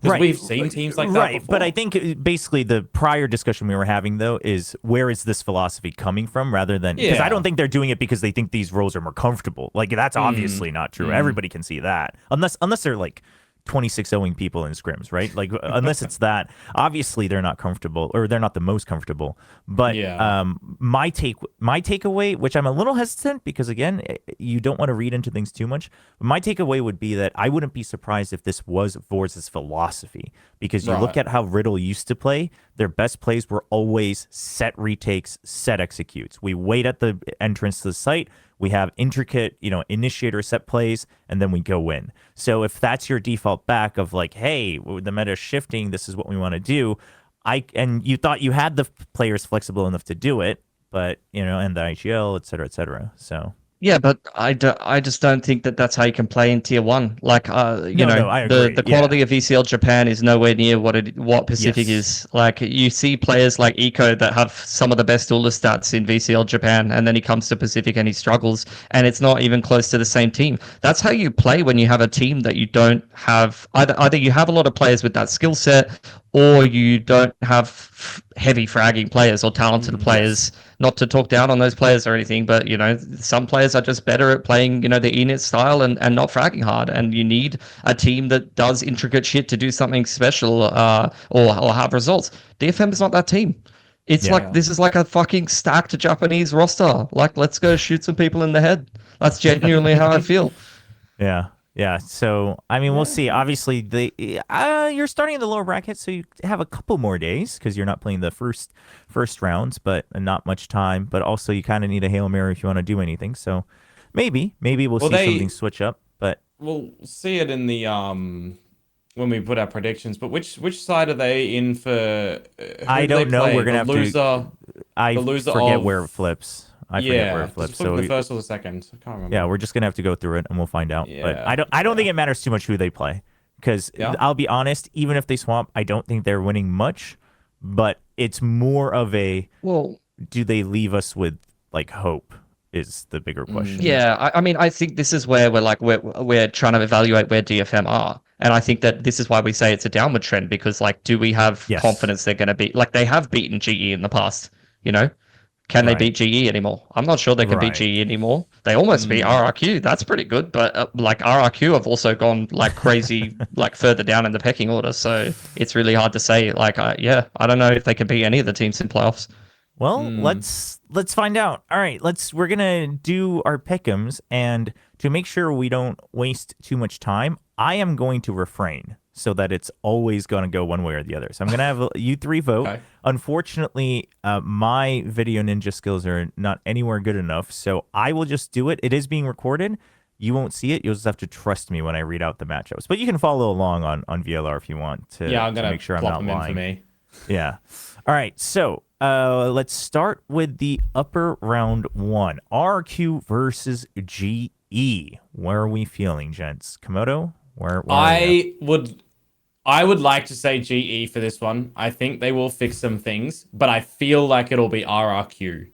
I think it would be 2-1, and I think we'll get a good map from GE, and the others will be close. All right.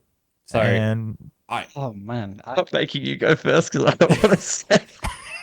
I'm torn. I'm fully torn on this game. I think this Empty. should be a gigabanger.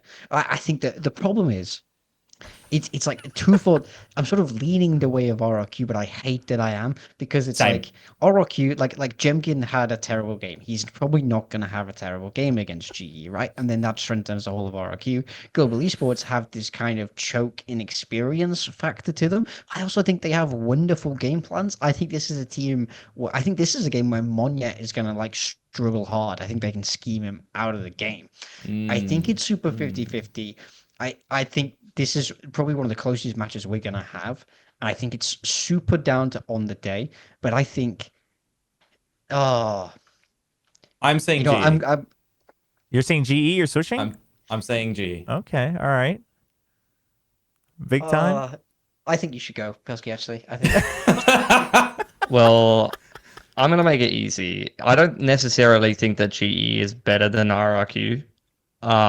But I tend to agree that I think the biggest issues with RRQ right now is that Gushi and Monyan aren't performing particularly well, and GE are playing pretty annoying comps for you to play Neon into. They're playing a lot of Sage, they're playing a lot of Deadlock and things like that. So it's really down to Crazy Guy and Jovi having good game plans up against that kind of style. And I don't know, I think that RRQ are going to have a tough time with how GE plays at the moment. So I've got a little bit more faith that GE is going to win. But I don't think that necessarily means that RRQ is a better or worse team than GE. I think stylistically they just have a good style against that. Yeah, you've convinced me. Let's go, GE. All right. Okay, now that we've locked in GE, Will, what would you have gone? I would have gone GE. I am pretty confident. I do think if it goes to a third map, it's that's real tough. And I do think if it goes long, like the longer it goes, as it goes with most matches, the longer it goes, the more it favors RRQ. Yeah. But I think like G should have enough. 51-49 for me. But aren't we? Wait, we're getting a Ascent in playoffs, right? Potentially. We are getting a sense. So does that change anything? Because GE plays bind, RRQ plays a bit of bind. No, but I don't think GE minds losing bind though. I don't think it's not like their favorite map. Yeah. So I think they're fine with it. And I think Ascent, well, okay, I think RQ should be fine on Ascent. Let's put it that way. But I think if you're GE, you should have a pretty good idea of what RQ is going to play, given what they've been playing. And therefore, you should be able to prep against it. Whereas I don't think RQ's probably like, we don't know what they're going to play, so we can only prep our own game. You know what I mean? Well, it might actually be a good thing that RRQ could play Ascent, if that's a thing, because you could go back to double Enit, Monya on smokes, and then Jemkin on like a jet or something like that. That could definitely be a thing, which might not be bad. I mean, we'll see. We'll see. I have a feeling GE will probably ban Ascent in that game, though. I feel like Frost would be the type of guy where he's like, yo, we're going to bring out the Ascent. It's the kind of guy that's like, yeah, let's have the craziest map left. Actually, yeah. You know what? Frost is the kind of guy that thinks his Ascent is the best in the world right now. Like, could be. Yeah. All right. So GE moves on there. Let's take a look at the other round one. KRX versus Full Sense. This time, big time, you have to go first. Full Sense Primi drops 90. I think it's upswing time.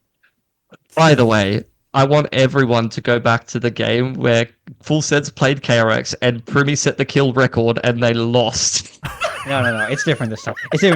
Like kickoff, and he dropped 89, so he almost dropped to 90, and they still lost. So one more kill will be the difference, guys. I'm just letting you know. That's all he needs. He gets one 79. More. 79. So 79. Sorry. Oh, So all right. no, I think I said my piece on Full Sense. I think they're swingy. I think it's up. I think it's down. But I also saw what happened to KRX when they went against very powerful fraggers and they got put on the back foot from a tempo perspective, and Bane couldn't call against that kind of pace. I think if Full Sense bring that kind of pace, which we know that they can, they'll be okay. So yeah, I'm taking Full Sense. I can't linger too long on this, but because otherwise I'll talk myself out of it. To be honest, so Full Sense. Full Sense lost to. Oh, sorry. Yeah, Full Sense lost to RRQ, and KRX got blown out by Paper X, which can happen to anyone. I think that the loss versus RRQ and some of the like scrappy games is maybe lose a lot of faith in Full Sense. But I think it's again a winnable series for either side. But like KRX has been so good. I just wish that Paper X game never happened, and this would just be such an easy prediction. Yeah. Yeah.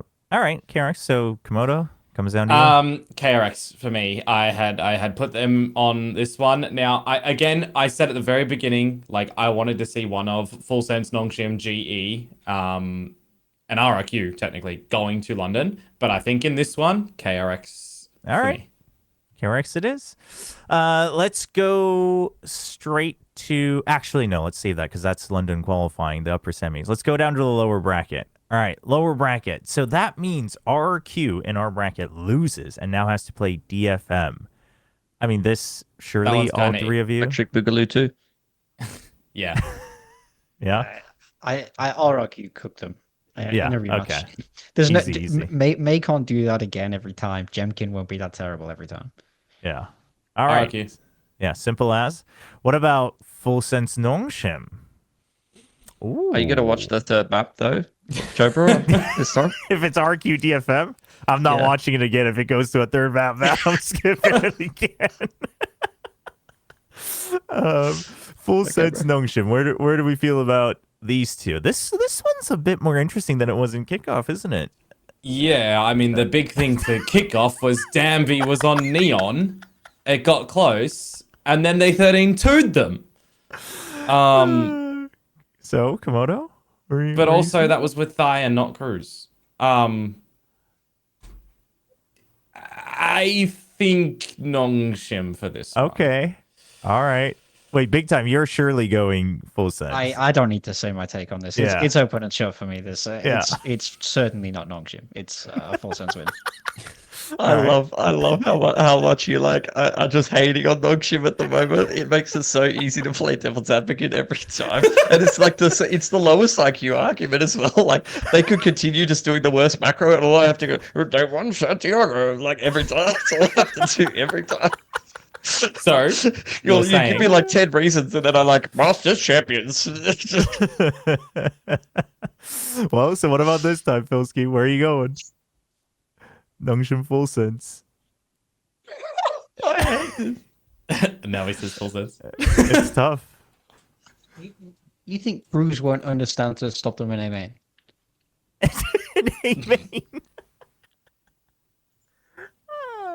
It's hard. But I think I have to choose Full Sense, surely. Like this madness has to end. This madness has to end. But I don't feel good about it. I don't feel good about it. Okay. And I don't necessarily think it's going to happen is the problem. Sure. Okay, imagine a world, all right? Nongshim runs at Full Sense. They have a game plan, but they still just lose every like 3v3 after like the in the post plan, and then you just mental boom. Like I could totally see it happening. Like I think that Full Sense could have great game plans, but that's just Nongshim in a nutshell. They like we made that compilation. They'll just hit A 10 times in a row. They'll get a 6-6, a couple of clutches, and they could still win. But you're going with Full Sense for this one. I'm going with Full Sense. I think. Okay. Nongshim's out. Yeah, this madness has to end. I think Nongshim need to be taught a lesson. Like, that's fair. That's fair.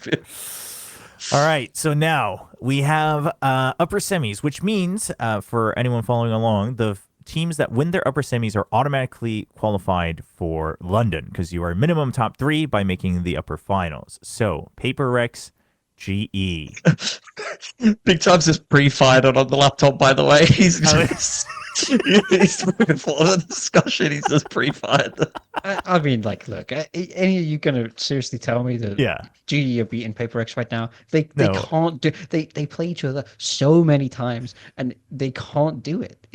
This is the exact inexperience diff where it'll come about. I just can't see it happening. Pac-Man's gonna drop 90 though. Oh, he will, but they'll lose.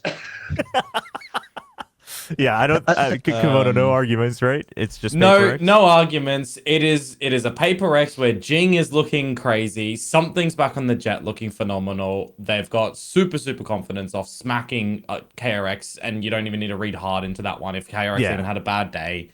They've beaten GE already. We're all eating our popcorn. Paper X win this one.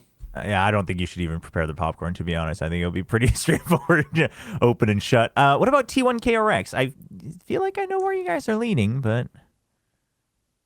T1, yeah. Komodo? See, I would like to say KRX for this one. Komodo, we do not care if you want to see GE or Full Sense at London. We do not care if you would like to see KRX. Yeah, see Barrel at London. Okay, I saw them in the crowd. No, I don't think so. T1. So I mean, BigTime, you also agree, right? T1? Yeah, for sure. I think they're just looking too good right now. Even if it is an easy group, they moved through it so nicely. I don't think that KRX will get blown out as hard as by Paper X this time, though. Surely not. Like, surely they're good for a map here. Sure. But all right, Paper X T1 going to London. I mean, I don't think really anyone has any qualms about that. So let's leave that upper bracket to rest for now. Let's go back to the lower bracket. See who's going to try to make the big run. I mean, first of all, we should note that if you win lower round 2, you at least get to go to Ho Chi Minh to play at the final weekend for VCT Pacific by making top 4.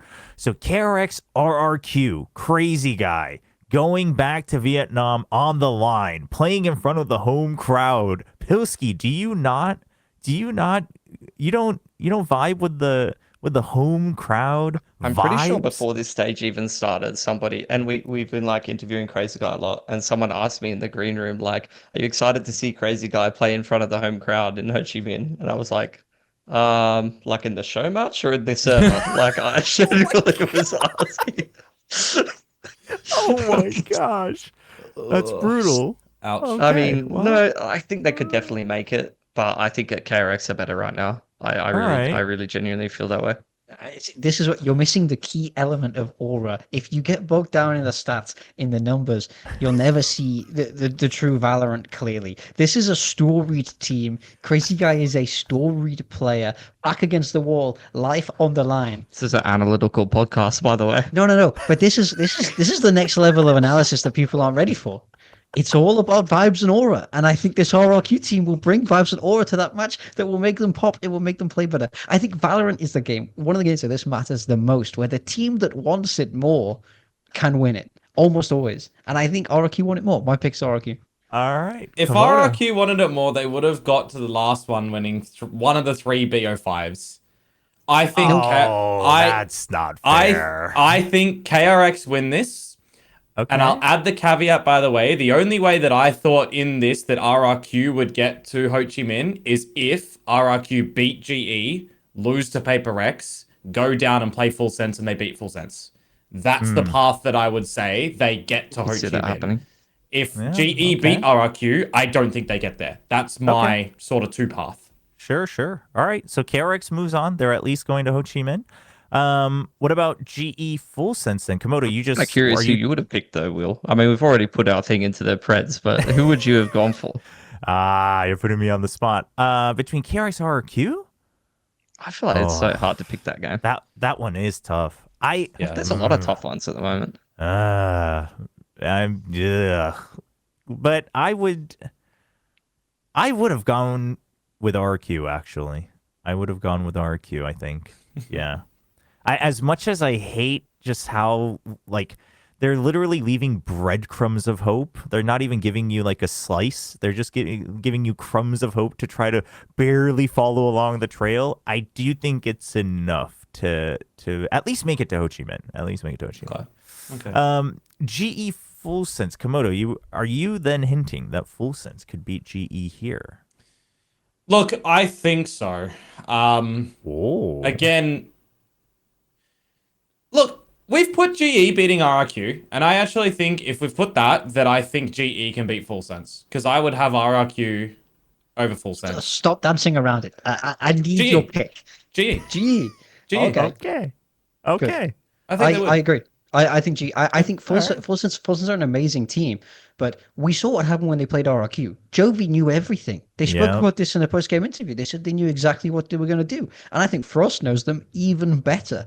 And we know how good their game plans are against teams he doesn't know. I think this is a team that Full Sense will always struggle to beat, despite being better as players. I just think they're going to get schemed out of existence. All right. Yeah, agreed, right, Pilski? Then moving on. Yeah, I guess so. Yeah, lower round 3. Now, the last team. Oh my gosh. This means our bracket gives us Termi versus Frost again. Now we bring out the popcorn. And now it's for Masters London. Masters. GE potentially going to their first Masters. And Pilski, you're holding the mic. You've signed up for this. Your pick? This is the easiest KRX I've ever seen in my life. I'm not gonna lie. They cooked them, Will. They cooked them the last time they played them. It was insane. Like, I just really feel like they've got a mental advantage. I think that the qualing was excellent from Bane last time around. I haven't seen anything from GE that actually makes me feel like they're a whole lot better. And the only thing I've seen from KRX is that gives me any kind of question is that they got blown out by like PaperX playing their S game, which literally can happen to G2, NRG, like anyone. That can happen to anyone. So I think KRX has played good enough to deserve a spot in London, and I was very, very confident in them. And that now they don't have to play PRX to make it there, so I think they are the best of the rest right now. I genuinely feel like that. BigTime, you agree?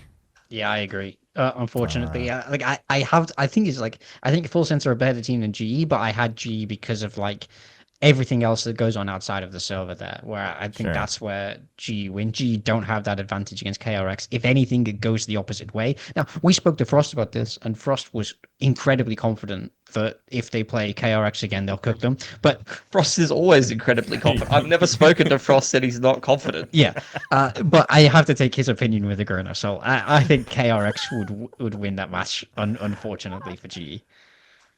Okay. But I mean, I say my personal bracket looks very different from this. But yeah, I think if this is a matchup that happens, especially in a qualifier game, I spoke so much about how I think GE are inexperienced in a qualifier game, all-time high pressure. I just don't see it.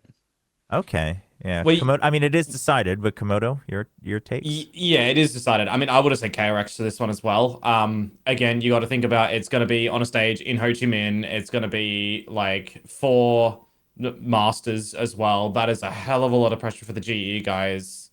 Autumn's been there before. Don't get me wrong. Like Patman, he's been there before. But the whole team in this moment, it is just going to be a mass struggle. And again, I agree with Morgan. Like for my personal bracket, this isn't what I would put, but that's my heart. And I also think like the way that this is going right now, call it the mundane bracket for the 3 teams that are gonna that we now put in for London. But on paper, it makes sense with everything that we've seen. PaperX, T1, KRX feels right for what we've seen this whole stage. I really feel like if we get a lift from any of these other teams, like this could be completely different. Like I look at RRQ, Full Sense. There's so many teams in the lower bracket or like even Nongshim, where I feel like if they just solve some of those things or they can lift a little bit, the third team is a question mark. I think that the T1 PRX is a slam dunk every day of the week. Even if one of them gets lower bracketed, they're going to make it. But I think that the third team that makes it to London is a massive question mark here, and it could really go a lot of different ways. Yeah. All right. So we have our 3 teams, PaperX, T1, KRX. Just for the funsies, PaperX, T1. Who's winning that? Let's just do quick fire. I can't bet against PaperX. Yeah. PaperX. Pilski, just so we know. PaperX. Ooh. Yeah. All right. And then that means T1, KRX. T1 cooks them. T1 cooks them. Even though there's the whole law where it's like rematch, T1 win the first one, it's the rematch. You think KRX the other way? I still think T1 makes that. Okay. Yeah.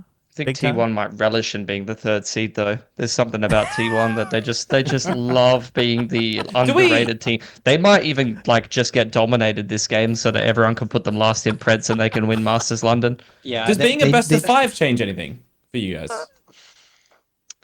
not particularly. I think best of fives are just like a greater leveler, really, for me. I mean, sure, you could get into the intricacies of map pool, but that's a long thought process in my mind. I think for me, I really want to see T1 lose this game because I don't want to see them go into a tournament as favorites. It's just not good for them. And genuinely, I think DRX can beat T1. I don't think they're afraid of T1 like a lot of the other teams are outside of it. I think I would have gone KRX for this, but I also think T1 is the obvious choice. So it makes sense.